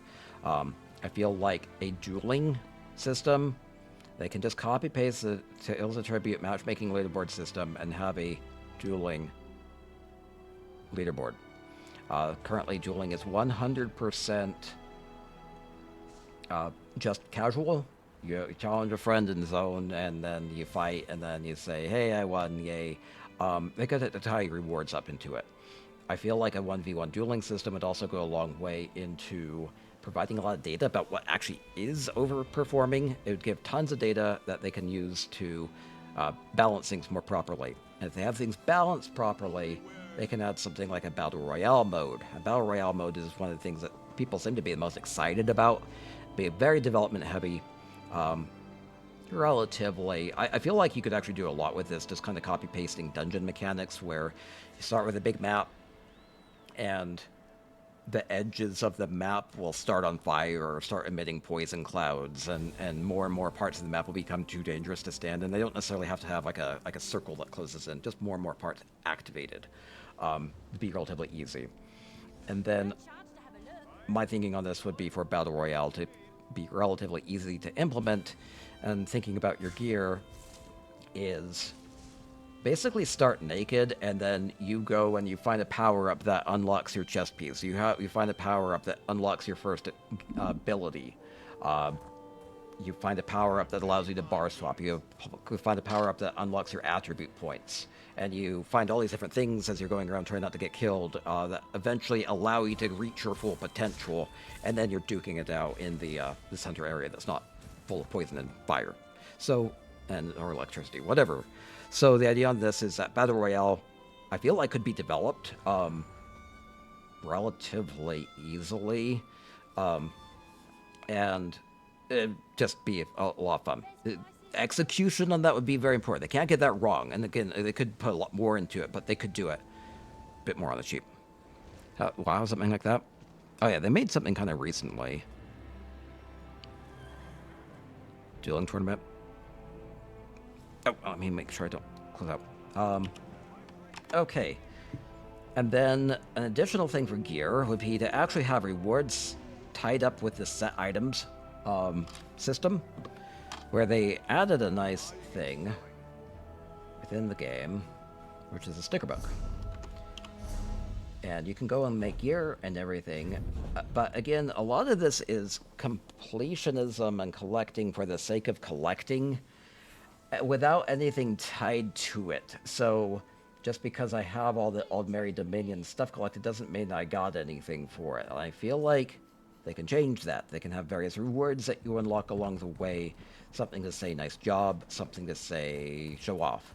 And it could be big. You know, completing all the PvP set items would be a big ordeal, right? So have a kind of big reward tied up with it.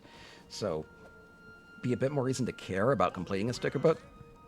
Sticker book completion reward systems would greatly incentivize things like dungeons and trials and other content that's generating gear. That'd be a big ordeal. Yeah, the issue with the issue with gear is that they can't just keep adding more and more and more and more types of gear that are all equally viable. But I feel like it's like going to a buffet and you're hungry and they have 300 different types of scalloped potatoes and they're all flavored like a little bit differently, but you are still having 300 types of scalloped potatoes and they all do the job and fill you up, but it leaves a lot to be desired. So allow it to be a little bit more impactful, a little bit more flavorful. And I should have added this, honestly. Is they said that they really like developing gear that is not just the basic stuff. And I've been encouraging them to do this for a while. They really haven't too much, but they seem to be on board with it a bit more now, which is make gear that is not based off of DPS heals tanks. Make it based off of crafting. Make it based off of sneaking around. Make it based off of pickpocketing. Make it based off of other fun things. It could be harvesting nodes. Like bonuses that are not tied directly to the DPS tank heals mechanics. It would be a lot more reason to collect gear. And big thing with this gear is that some of the biggest markets in the game are the gear upgrades, right? The waxes and the alloys and things like that. So more reason to need more of those, because overall there's an oversupply of those materials. So and not enough demand. So create demand by adding more uses for gear would be a big part of this. Moo.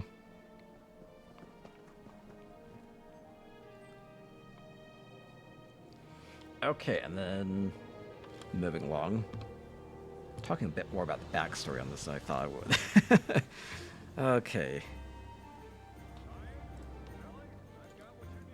Okay, furnishings and housing is a big to do. I feel like it's kind of it's the saving grace of ESO. There's a lot good going on for ESO, and housing is the best of it.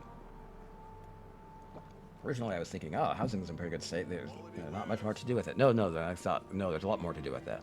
And any additional things that they do for housing, as far as adding utility, would be more celebrating, like guild hall functionality, or just more things you can do in housing, like PvP, or really anything. But I want to get a little bit more direct with specific changes that could be implemented readily that would have an immediate impact, especially on the in-game economy. So an idea for a special event that I have is to increase it, and this is something they said that they wouldn't really address, so I feel like it's time to reevaluate this. In a small way, throw a bone at the economy to rejuvenate it. That's what will kickstart it again. Increase the traditional furnishing limits, which is most of the tradable furnishings in the game, by a small amount across the board. Currently, like, for the size and for performance reasons, this would mostly be impacting the non-notable homes. So you increase the limits by like 10 if you don't have ESO Plus, or 20 if you have ESO Plus. So like an in-room would be able to have like 50 items instead of 30. Notable homes would only go from 700 to 720. It's not a ton. But it would be enough to say, hey, you thought you were done? Go add those last details. What ends up happening is people from years ago will hit the 700 limit and then be like, I'm done. And then they walk away. They don't revisit it. Being able to add details, especially with refreshed furnishings that have been added throughout the years, or awesome new crown items that they've added throughout the years, would give people an opportunity to go back to their old builds, see what they have, look at ways to revise them, and add to it and polish them off in ways that they had wanted to but couldn't at the time because of the limit. So it's a small bone, but I think it would be huge, and we're celebrating. I could call it like a 10-10 event, where all houses are suddenly not quite full. All houses are worth revisiting. All houses could cause you to go out and buy furnishings, whether from the guild stores or whether from the crown store, right? It's a big to-do. Additional thing for furnishings and for housing is that people hit limits with storage. My general philosophy with the economy in ESO is whatever they make more space for will fill. It will thrive. Oh, did I say that with gear? Oh, I totally didn't say this. I wanted to let me get back to this. Okay, let's do this. Add a separate gear inventory reserved for armory saves. This would really incentivize people to actually purchase the armory slots. For one thing, monetizable would be currently there are up to, if I get my grash rog out, armory assistant. Sure. Getting back to item slots and storage. There are up to 16 items that could potentially be part of your build. And I believe the best thing to do is to incentivize people to fill all of these, potentially with unique items. There would probably be overlap. And allow that to go into your inventory. Again, whatever there's more space for will be encouraged, will thrive. So instead of having all your gear and your items toggle, you put it in a gear bag. That way, you can maximize your armory slots and be purchasing those, and then you don't have to worry about it clogging up your other inventory space. That would be a big to-do. It would be a really big to-do, and really would incentivize people to fill out their 10 sets. And cycle through them, and be more engaged throughout different types of content, because you'll have different types of gear for different kinds of gameplay, right? It's a big one. Same concept for furnishing. Furnishing storage has been a problem that has been long vexing, and people will often just say, well, let's add a furnishing bag where we can just put all the furnishings in the game all the time and have unlimited storage. And they have, devs have shot that idea down because there are so many furnishings in the game that it's not feasible. But they have done, that there's got to be a middle ground between making everything available all the time and doing nothing. Or a middle ground here. So a couple feasible solutions on this would be to add a storage home that has a really inflated storage limit. So instead of like being a noble home that can hold 720 items, it could hold 3,000 items. The caveat being, you can't actually see them or place them. They won't have positions. They will just be a list of furnishings that you can retrieve. A big issue with that is if you put 700 items all in one space, they render poorly, or don't render at all. They slog it down. The fact that it's just a list of items means that there's not those performance issues. So you can go to a unique home, which is basically just an empty space, and then you can dump 3,000 furnishings into it. A furnishing warehouse. Oh yeah, warehouse. Maybe you could add some level of functionality to that, but the important thing is you basically just dumping in a list of furnishings so you can store them. People really dislike getting rid of furnishings. They always feel like they can do something with them, and then they get bogged down with older furnishings, and I'll be getting to that. But that would go a long way. Just a house, a centralized house, where you can go dump a lot of your furnishings, and then you can go be like, oh, yeah, I put that in my storage warehouse. I'll go get that. Because there'd be a lot there. Extra storage space. You could call it a lot of things. So, a smaller change would just be increase the housing chest and coffer storage space. Oh, I totally don't have this up. So, you're right. So, one storage warehouse, home, vault, whatever you want to call it, that allows for you just to put a lot of furnishings. Could be accessible through your inventory screen, or maybe you actually have to go visit the place to be able to retrieve the furnishings. Again, that's a development-heavy type of a thing, relatively. Bafflingly, home storage chests and coffers in the game do not benefit from ESO Plus perks, which I find odd. Wait, chest? Is this gonna work? They have home storage chests and coffers that you can get through a variety of in-game mechanics, especially from the Crown Store. They have 60 and 30 slots, and they could double that if you have ESO Plus, or just increase the size generally, and then also double it for ESO Plus. So that would save, a couple hundred slots of potential storage space, while benefiting ESO Plus members or encouraging them to get ESO Plus. Then, with the idea that people really don't like to get rid of furnishings once they have them, and a lot of that has to do with the dysfunction of the market, unfortunately, because there's huge transaction costs in trying to get value back out of the furnishings that you do have. So you put them on a trader, they don't sell, you think this isn't worth my bother, I'll just store it for forever, and that's not a happy outcome. I feel like housing should be cycling through the newest, latest, greatest styles so that you're showing things off, things that get shown off, get good marketing, get good screenshots up on social media. People will be like, oh, I didn't know you could do that. That looks awesome. So make it so that you have a recycling system with furnishing. A lot of people have tried to say a furnishing deconstruction system would be good. I feel like that's not quite the right approach because you're probably getting mats back out of it. That I feel like the best thing to do with furnishings is to let people get rid of their old undesirable furnishings, and you get a lot of data about what people are trashing here, and then allow them to then purchase additional newer, freshed up furnishings.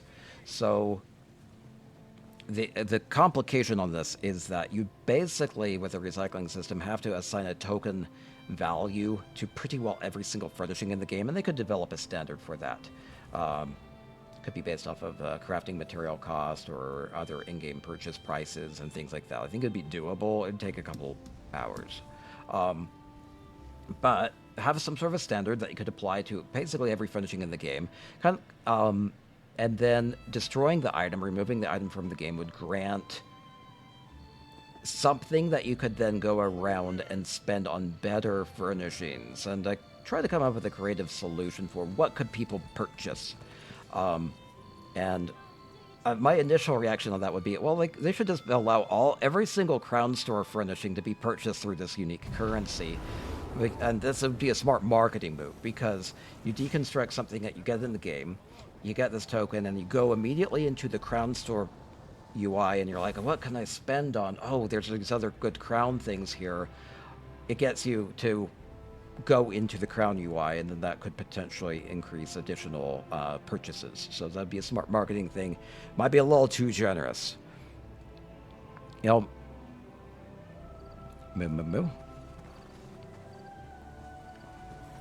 Oh, crafting furnishings. Yeah, cleaning up the UI would be good. But that's where the request system would go a long way. So the idea of a recycling system is, and my solution on this would be, allow people to buy luxury furnishings year-round with this unique currency. So maybe the problem with luxury kind of used to work as a unique market, but not enough people know about it. And then there's a huge risk in buying things, especially in this deflationary market. So people don't really buy a lot of luxury furnishings, and they tend to look nice. And the caveat on this is a lot of those are also the older ones people might be recycling, but it'd be okay. You could reimburse them at a fraction of their original value. But the idea on this would be, you have kind of like you have outfit styles, like you have all these different tiled items. Have a full tiled list of every single luxury item in the game, and they're about 500. I actually keep a list on my website, right there. And you could use your currency to buy them year-round. So it'd be similar to the current gold prices. One thing with this is that you can tell that in like the last year or two, they've had a new standard for how they price luxury furnishings, generally much more affordable, about 80% less than they used to be. I feel like they could apply that new standard to all the older stuff too, and make all the luxury furnishings available year-round, but using this unique recycling token currency that would allow people to get value out of furnishings that they don't need, and get as many wedding blossoms or wedding lanterns or windmills as they want. But they'd have to work toward it, and they'd have to be giving something up to get it. But it would allow people to see what's available, and they'd also get more excited about the weekly luxury vendor that does show up. So this is a creative idea. Did I tell that well enough. They could have also add with a currency like that, instead of adding like the entirety of the Crown Store furnishings into the list. Oh, Mandragoran, thank you very much. Thank you very, very, very much. Maybe a cycling stock of Crown exclusive furnishings that maybe cycle through each week. So maybe they go with the Xanotharan cycle, right? Again, you can use the recycling tokens to purchase both luxury furnishings as well as maybe a select stock of exclusive Crown furnishings. And whatever else you wanted to add to it. So, and while we're at that, an additional good idea would be to add basically a catalog using this similar UI for furnishings. So you have a luxury tile here. You could have I'll get to that. Have an achievement furnishing title as a tiled list as well. Do I have that here? Oh, I do at the bottom. Yeah, add an additional tile list for other types of furnishings. Furnishings and where they come from are baffling. The tooltips just basically say it's a large item. And the quality doesn't say much about it. Better tooltipping would go a long way on that too, saying whether an item is an achievement furnishing or a luxury furnishing or a home goods furnishing or a crafted furnishing or a miscellaneous furnishing would be of benefit. But they could then add all these as subcategories for being able to preview pretty well every single furnishing in the game. And between that request system, where I said you could pull up everything that is craftable, you'd be able to see every single craftable furnishing within that system. They could potentially also add crafted as a system here. It would be redundant, but could be helpful. And allow people to preview them and say, oh, these are all the luxury furnishings. Oh, these are all the home goods furnishings. Oh, these are all the achievement furnishings. The achievement furnishings is the big one.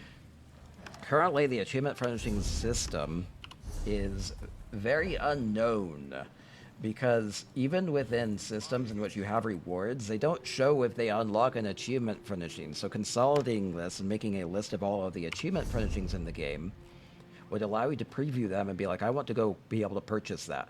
And it will say what the achievement is that you need to go get it, so you can go and work toward it. Give you tons of stuff to do to work towards specific achievement furnishings. Make the tooltips helpful.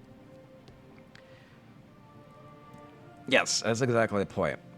So the idea here is have a furnishing catalog that you can preview most furnishings, find out more information about them, have better tooltipping, and then have incentive to go unlock a bunch of them, or to go be like, oh, I certainly am requesting a lot of this wall. Let me just go try to find the recipe for it. More engaging. There's a lot of benefits there. I can't like really overstate how the benefits on that are amazing. Then an additional idea on this one for furnishings and for housing, and I could come up a lot more housing stuff. These are the main ones that stuck out though. Would be to add, they have like limited visitor, decorator permissions for a house. I feel like a super decorator permission would go a long way towards allowing people to collaborate on projects. The idea here is that if you trust a player, you allow them to place items in your home. So if I wanted Coral Pally, whom I'm married to, I would love to go and put a platform in her house and make a dancing stage. I currently have to go bug her to be able to do that, because I need to give her the items or have her go buy the items, and then be able to, and she has to put the items in there, and then I can move them around, but I can't initially place them. So actually allowing people to place items, and if they had the item, it would then belong to the homeowner, not to yourself, but to the homeowner. So this would allow people to collaborate on projects. Trust a player, you allow them to turn off all your lights. That's true too. Like couples can work on something together, and they can just add things without having to bug their partner. You can actually have collaborative projects. A lot of people do that, where they'll say you give all the items to somebody, and then the decorator arranges them. But it's a huge back and forth, and it doesn't have to be a huge back and forth. Just allow people to place items in other people's houses as a gift. And they could even go beyond that with gifts and say, add a gifting box where anybody can add items to your house. You just get them as a gift. You wouldn't have to have permissions. But the idea of being able to place them directly, relinquish ownership, and be able to help people in a collaborative manner would go a long way for more ways of going about housing in a fun, MMO sense where you're not just decorating your house on your lonesome. You can actually have fun with friends, right? Have fun with a loved one. It could be Ring of Mara based. I don't think it would be necessary. I feel like you can trust a friend to decorate. Could be Guildhall. So yeah, there's a lot they could do with that. But I feel like some sort of a decorator permission that allows other people to place items within your home would go a long way. Oh, I'm at 25 out of 31 on the slides. Okay, continuing along. More into PvP.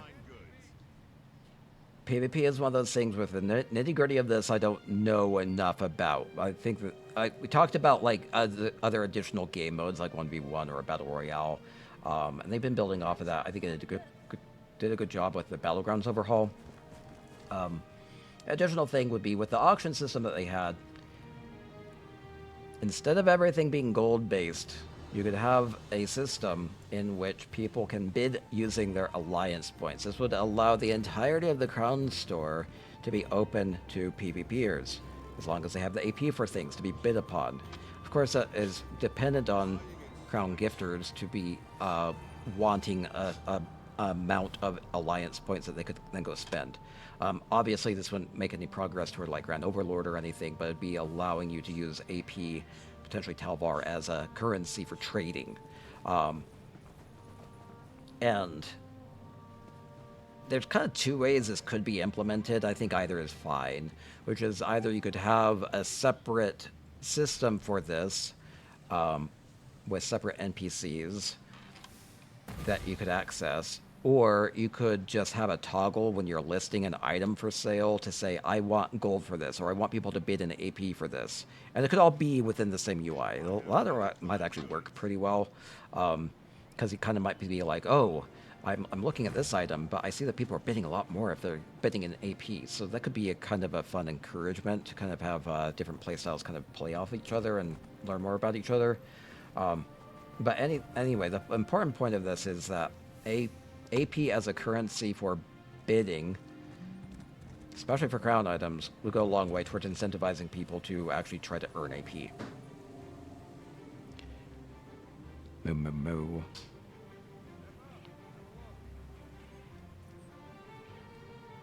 Okay, moo moo moo. I don't like that they place. You could put in there. Yeah, I feel like a side, right. That's kind of why I brought up the gift box, is that you could potentially just shove things that are unwanted into a box that's not visible. So again, super decorated permissions could be a little bit more than just placing items. It could be about rearranging items or putting items into storage. That's a good point. New way to get AP.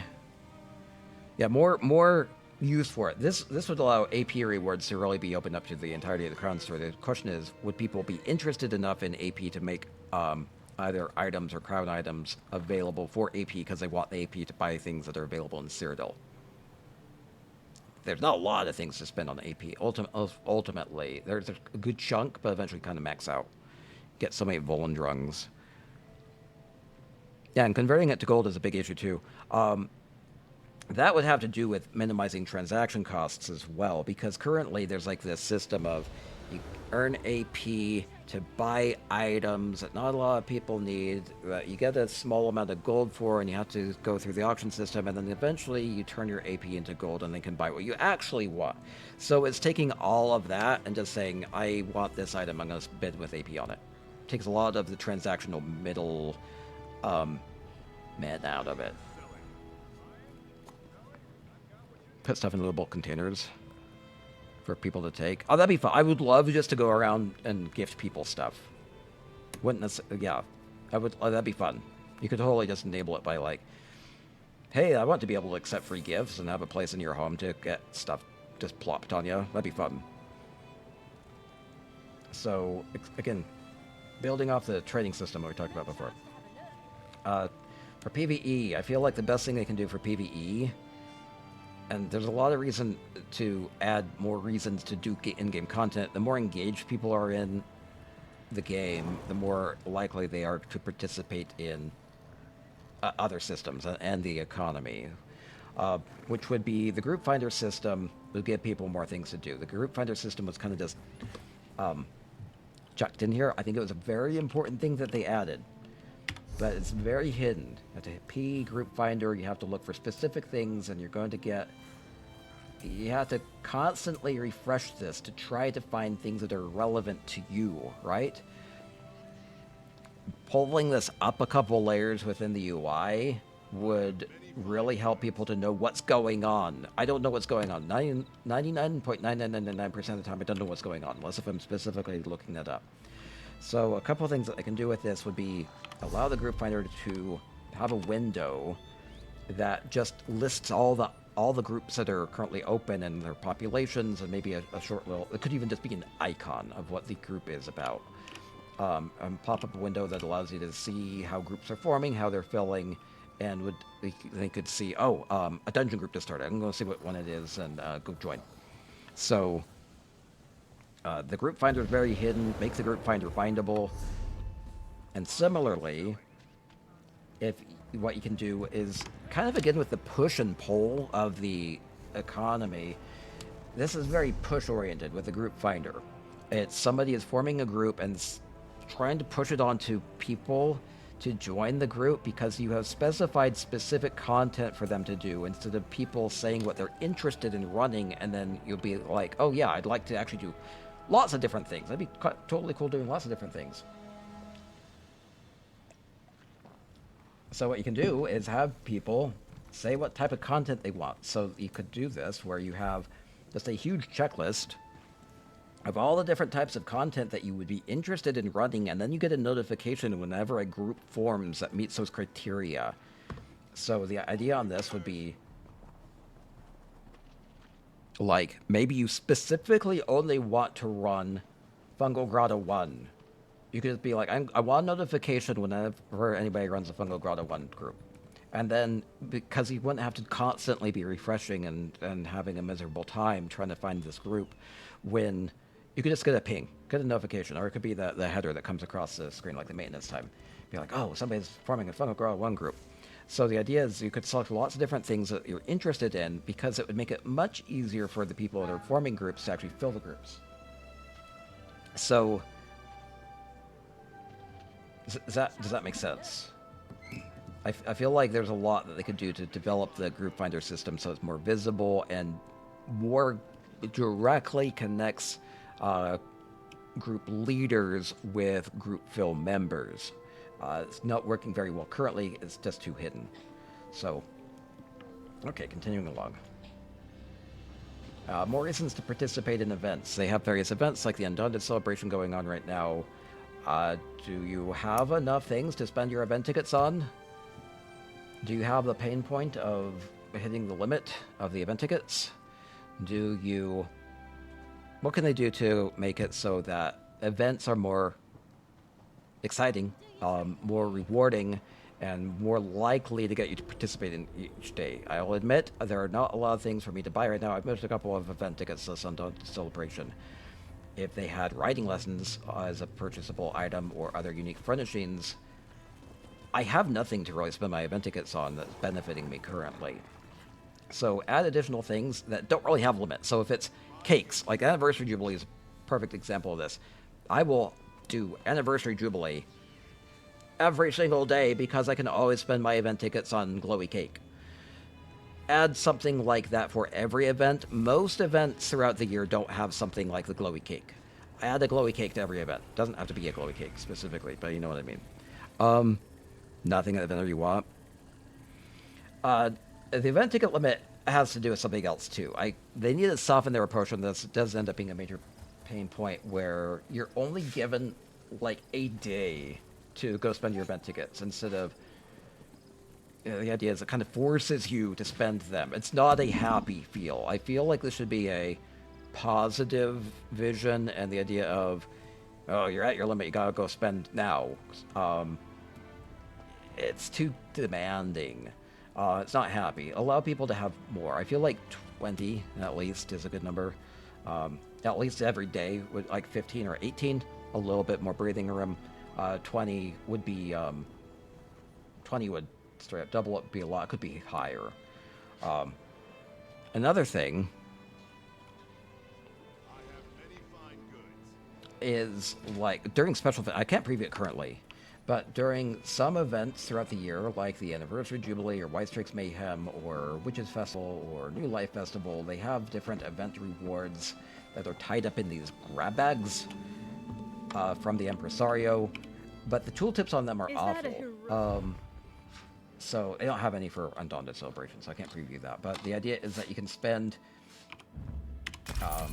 2 event tickets, and then you get a style page or a collectible fragment from previous years. They're really no longer available. And for a lot of events, that's a lot anymore. And you don't really know how far along you are. And honestly, I feel like those bags should say what they have in them, so you're not just going into them completely blind. But even if it were a progression tracker that says, hey, there are 87 total different unique offerings from this, you currently have 36 out of 87. It can be dynamic and give you a bit more assurance about kind of what you're going for, and let you plan around how many you might need to buy from the Crown store, or how many days you need to participate in the event. And the idea on that is you'll probably be participating in more days of the event. And generally, just more fun things they can do for events, like emote circles, like I talked about before, have rewards tied into doing other fun things or showing off. A little outside the scope of this, but and then kind of going through any additional systems and trying to think of other ways that people have more things to do in ESO and have fun and are rewarded and are playing with each other, having an enjoyable time. What are things that are currently making that difficult? And so I went through other systems and just kind of thinking about other things people could be doing but kind of aren't because they're difficult, and how to make life easier. So for me, with housing contests, I've run a lot of housing contests. This kind of has to do with furnishings as well, and more reason to get them. Main improvement for me would be the weather control device. Big pain point for me as a contest judge is going to a house, not seeing it the way it's intended because it's raining, and I have to wait for 20 minutes for the rain to clear up before I can see how it's actually supposed to look, or to grab a screenshot. You have 100 entries for a contest, that happens a quarter of the time. You're adding like hours and days of additional work for a judge. And I stopped doing housing contests mostly because of that. Like, I still do them, like, through the Discord, but, like, actually visiting houses in person became too tedious. It became too mind-bogglingly not fun for me. And I know that this is kind of like a small thing, but it means that people are more able to organize contests and judge them, and you can show off your houses the way that you intend to. So, yeah, I'd be more inclined to run housing contests in gusto like I used to. Big thing for Tales of Tribute tournaments. What's the biggest thing it can do with Tales of Tribute? I feel like the biggest thing it can do is add a spectator mode.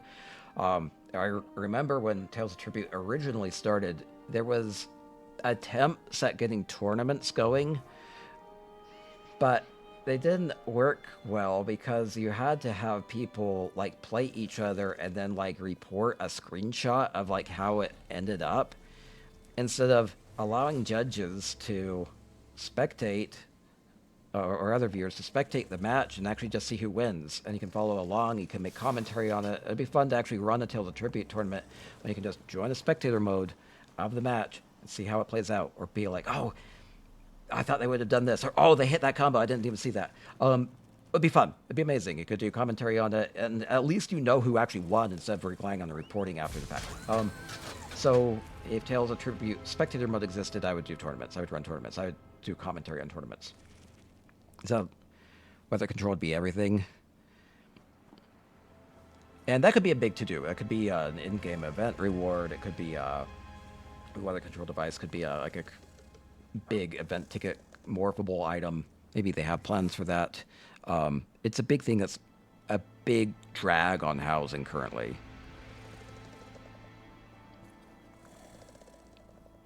Oh, I have a thing with that, Donja.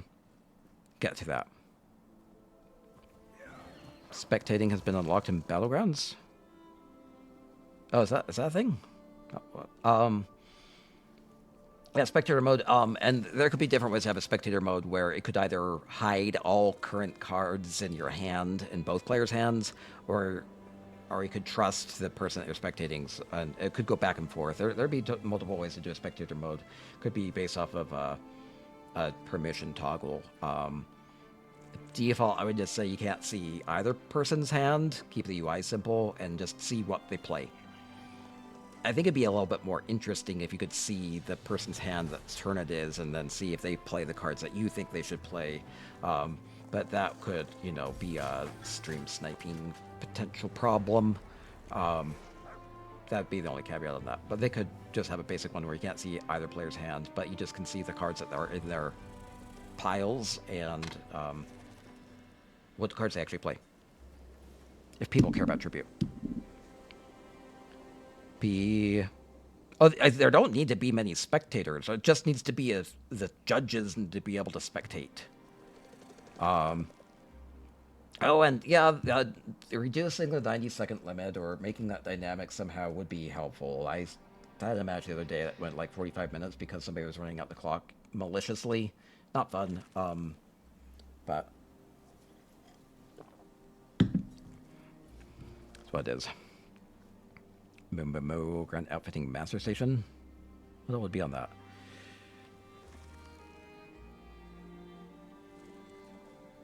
Okay, let's see. Only seeing the active player's hand should be fine. Oh yeah, the other player couldn't actually react to it necessarily. So that could work. That could work. Go back and forth and see if people play the cards you think they would. A big thing, adding more things for people to do and using the current systems and getting the most out of them. I feel like a big thing they can do with this would be to add... I talked about this with achievement hunting for housing. Add a tiled list of all the achievement furnishings, similar to how they have the outfitting stations where you have all these items. You can see all the achievement furnishings. It will say what zone they are in. It will say what achievement you need for it. Because currently they're spread around all the different zones. I think the idea on that is that you get rewarded for exploring, but I think it's too dispersed at this point and not being utilized in the way it should be. And actually having things right there that you can work towards would be fantastic. So you have a list of all the... I don't know how many achievement furnishings are in the game at this point. Probably about 200? So you have a list of all the achievement furnishings and you can work toward getting them all. Or the ones that you're most interested in. So that'd be a big to-do for achievement hunting, and then also just achievement hunting generally.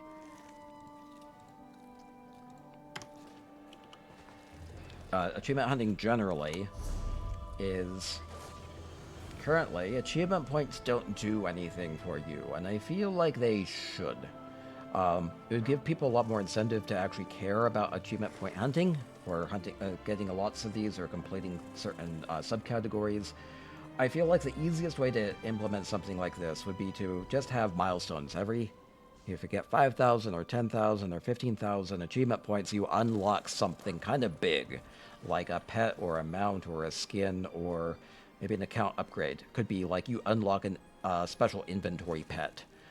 Something big, something that would incentivize people to care about getting 30,000 achievement points or 50,000 achievement points.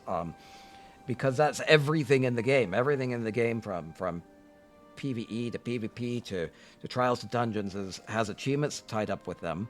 And so if you play a lot, if you do a lot of content, you get rewarded along the way.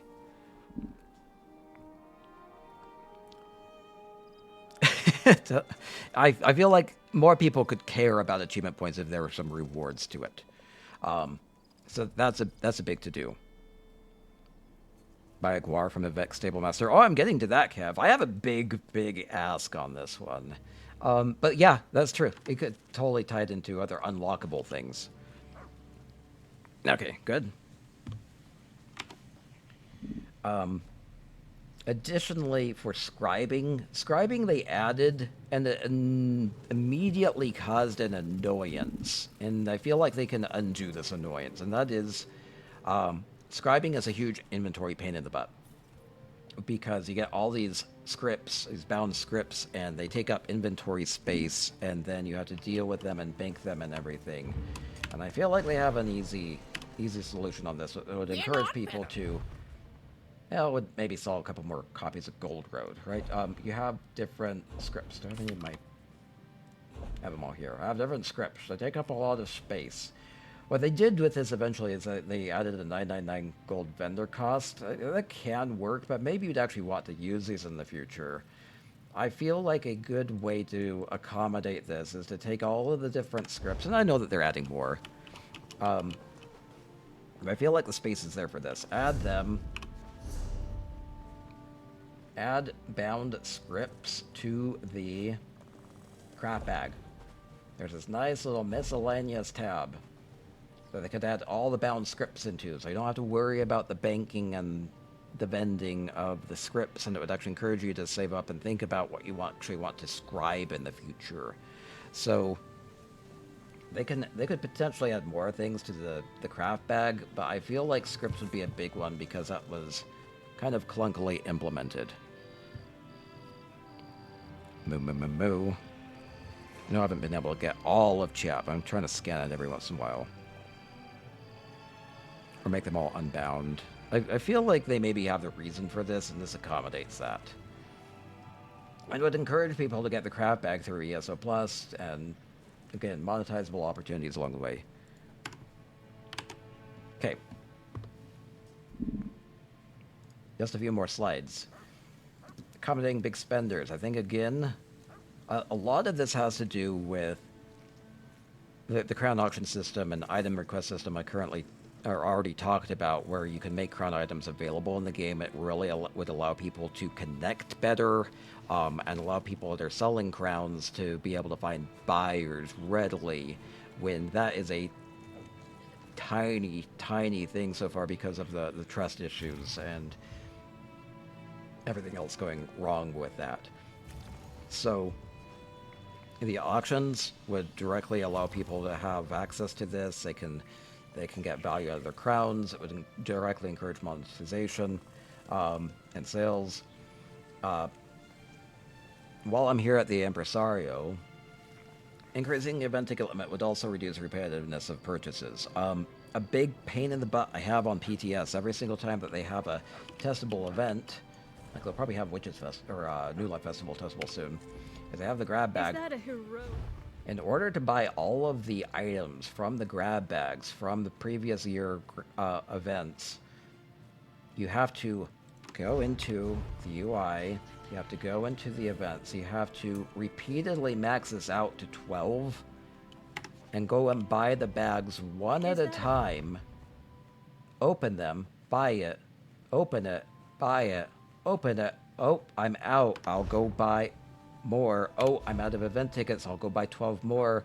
It takes like a half hour for Fancy. a wealthy person that values their time to buy all the things in the game from the grab bags. I feel like they should be able to do that with a couple clicks of a button. So even if they increase it from like 12 to 20, that would go a little bit, but I feel like they could do it even more. Or just allow an option to finish the collection, kind of like how I said before, like you have this. Where'd I put this? Beep, beep, beep, beep, beep, beep. With a tracker, the progression tracker, where you could just spend so many crowns and get it all done in one fell swoop. So anything that makes life easier for the wealthy spenders, that they're keeping the servers humming, buy multiple for the grab bags. There's no reason not to, even if you buy too many, it then gives you a default prize. That would be a good thing to do too. To be able to allow people to buy those items in bulk without being pinged by the UI. So Donja's had that problem before. Take my money. Yeah, take your money. Take your money more readily. It's difficult to take your money. That should never be a problem in the game.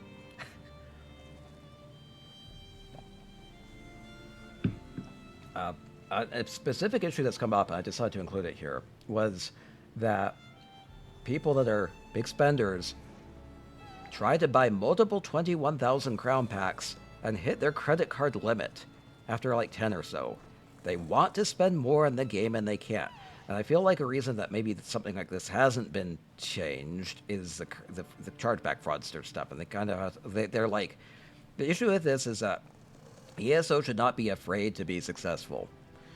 They should allow themselves a lot of potential and deal with problems as they come up. And I'm hoping that they've done what they can with the chargeback fraudsters, but allow spendy people to buy crown bundles that are even larger than 21,000 or buy them multiple at a time. I know this is a very specific thing, maybe quease-inducing, but... Whoa, Danja. That's a lot of gifted subs. See, Danja wants to spend more. So, yeah, slide bar, they have that in the game. This is all in that specifically is within the... Thank you very much, Danja. I'll celebrate after. Keep it moving along. So, yeah, the idea on this is make it easier for people to spend a lot more money in the game like they would want to, and this would be especially the case if they have crown auction systems where you are making lots of items available to players. I feel like, here's the thing too, I feel like with those auction systems I talked about, there would be a lot of people that spend a lot of money in the game that would be very happy to just give people what they want from these items. So I feel like kind of like I had this other auction system. I hate to go back like this. This is a horrible way to do this. Where you have a request system, people could request specific crown items to be gifted to them, and they can have a price that they'd be willing to pay. I feel like a lot of crown sellers would be happy just to go around filling quests and making people happy. So, again, accommodating big spenders, add a request system, and then, if they want to be, not just, getting, like, bad rates for their crowns, you could have a back and forth bidding system. Be like, oh, you're asking for this big item, and you're only wanting to put billing at it. I'd be willing to do it for 1-2.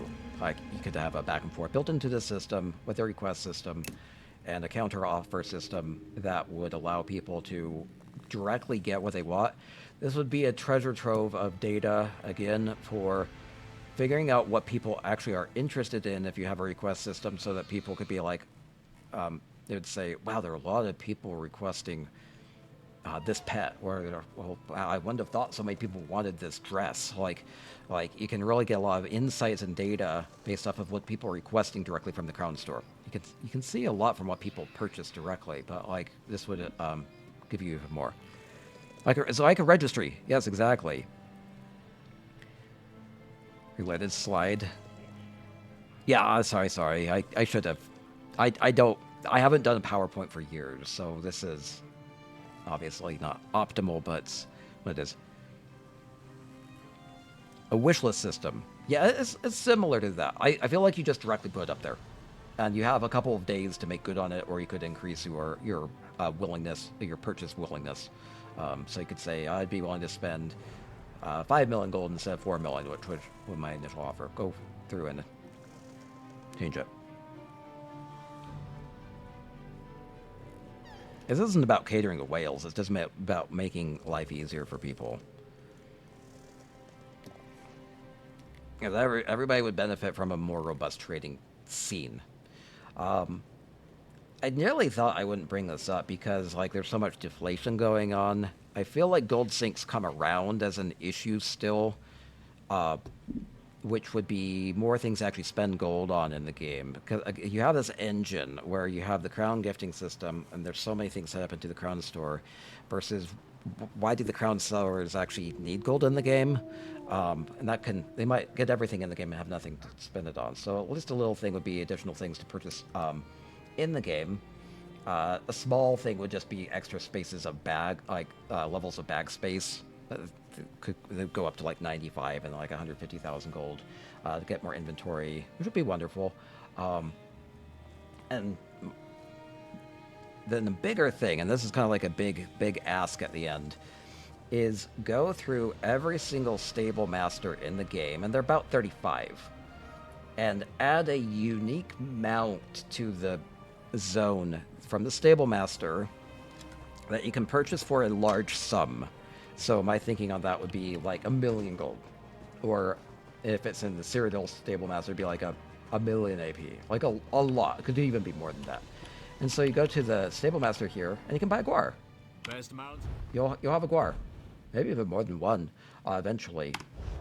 But just one for every stable master that is unique to the zone. That would reward people for exploring, and would be a bit more, relatable instead of everybody having the same horse.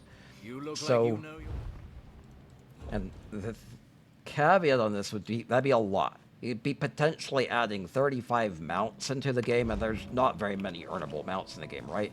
So I feel like that would be best implemented along with a mount-based minigame, like jousting. So add a mount update with jousting and like 35 unique mounts to earn along the way too. And they can tie this all together. This is where it's like a confluence of all these systems working together. Not having a Guar for sale in Vivek gave you bad vibes. Yeah, even if it were just a few.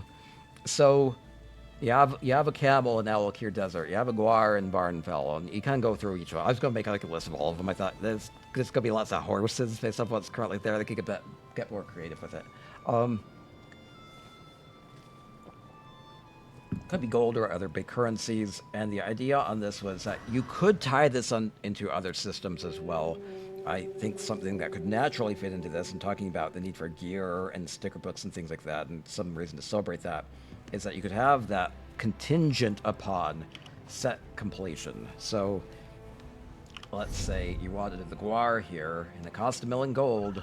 You can't just go get it directly. You could just do it directly. I think that'd be positive, to be honest. But like, you could also tie it into more reason to do other stuff in the game. Could be that you go into your set items and you have to have completed the Vardenfell collection to be able to purchase that Guar. Which wouldn't be horrible, right? It wouldn't be horrible to do, but it'd be something, and some of the zones would be obviously much more challenging than others, and maybe more rewarding. Maybe it's a little bit flashier than more difficult zones. And they can go spend a lot of You gold, look like you buy a know. Guar. That could be potentially, additional like 35 million gold sink. Zone completion makes sense. I thought about that too. I actually pulled this up and I was like, you pull up the map, which makes the most sense? Would it be map completion? Would it be this, other, the other? It could be any of these. It could be all of them. It could be the set items. They would have lots of options, or it could just be there's no requirement at all, and you can just go freely buy the Guar as long as you have the payment, right? So, at least one zone-specific mount per chapter. Yeah, and it wouldn't have to be every zone, but at least some of the bigger ones. So, that's... I don't want to get too wish listy on this, but trying to tie things into the original premise of this. And that will wrap it up. So, I feel like there's an incredible opportunity, and there's a missed opportunity in not addressing this earlier. A lot of these issues have been with the game since the beginning, 10 years ago. I feel like you take the approach that the best time to fix some of these problems was years ago. The second best time is right now. Get these situated. Implement as much as you can. I feel like these are well thought out solutions and would really give players a lot more to do within the game.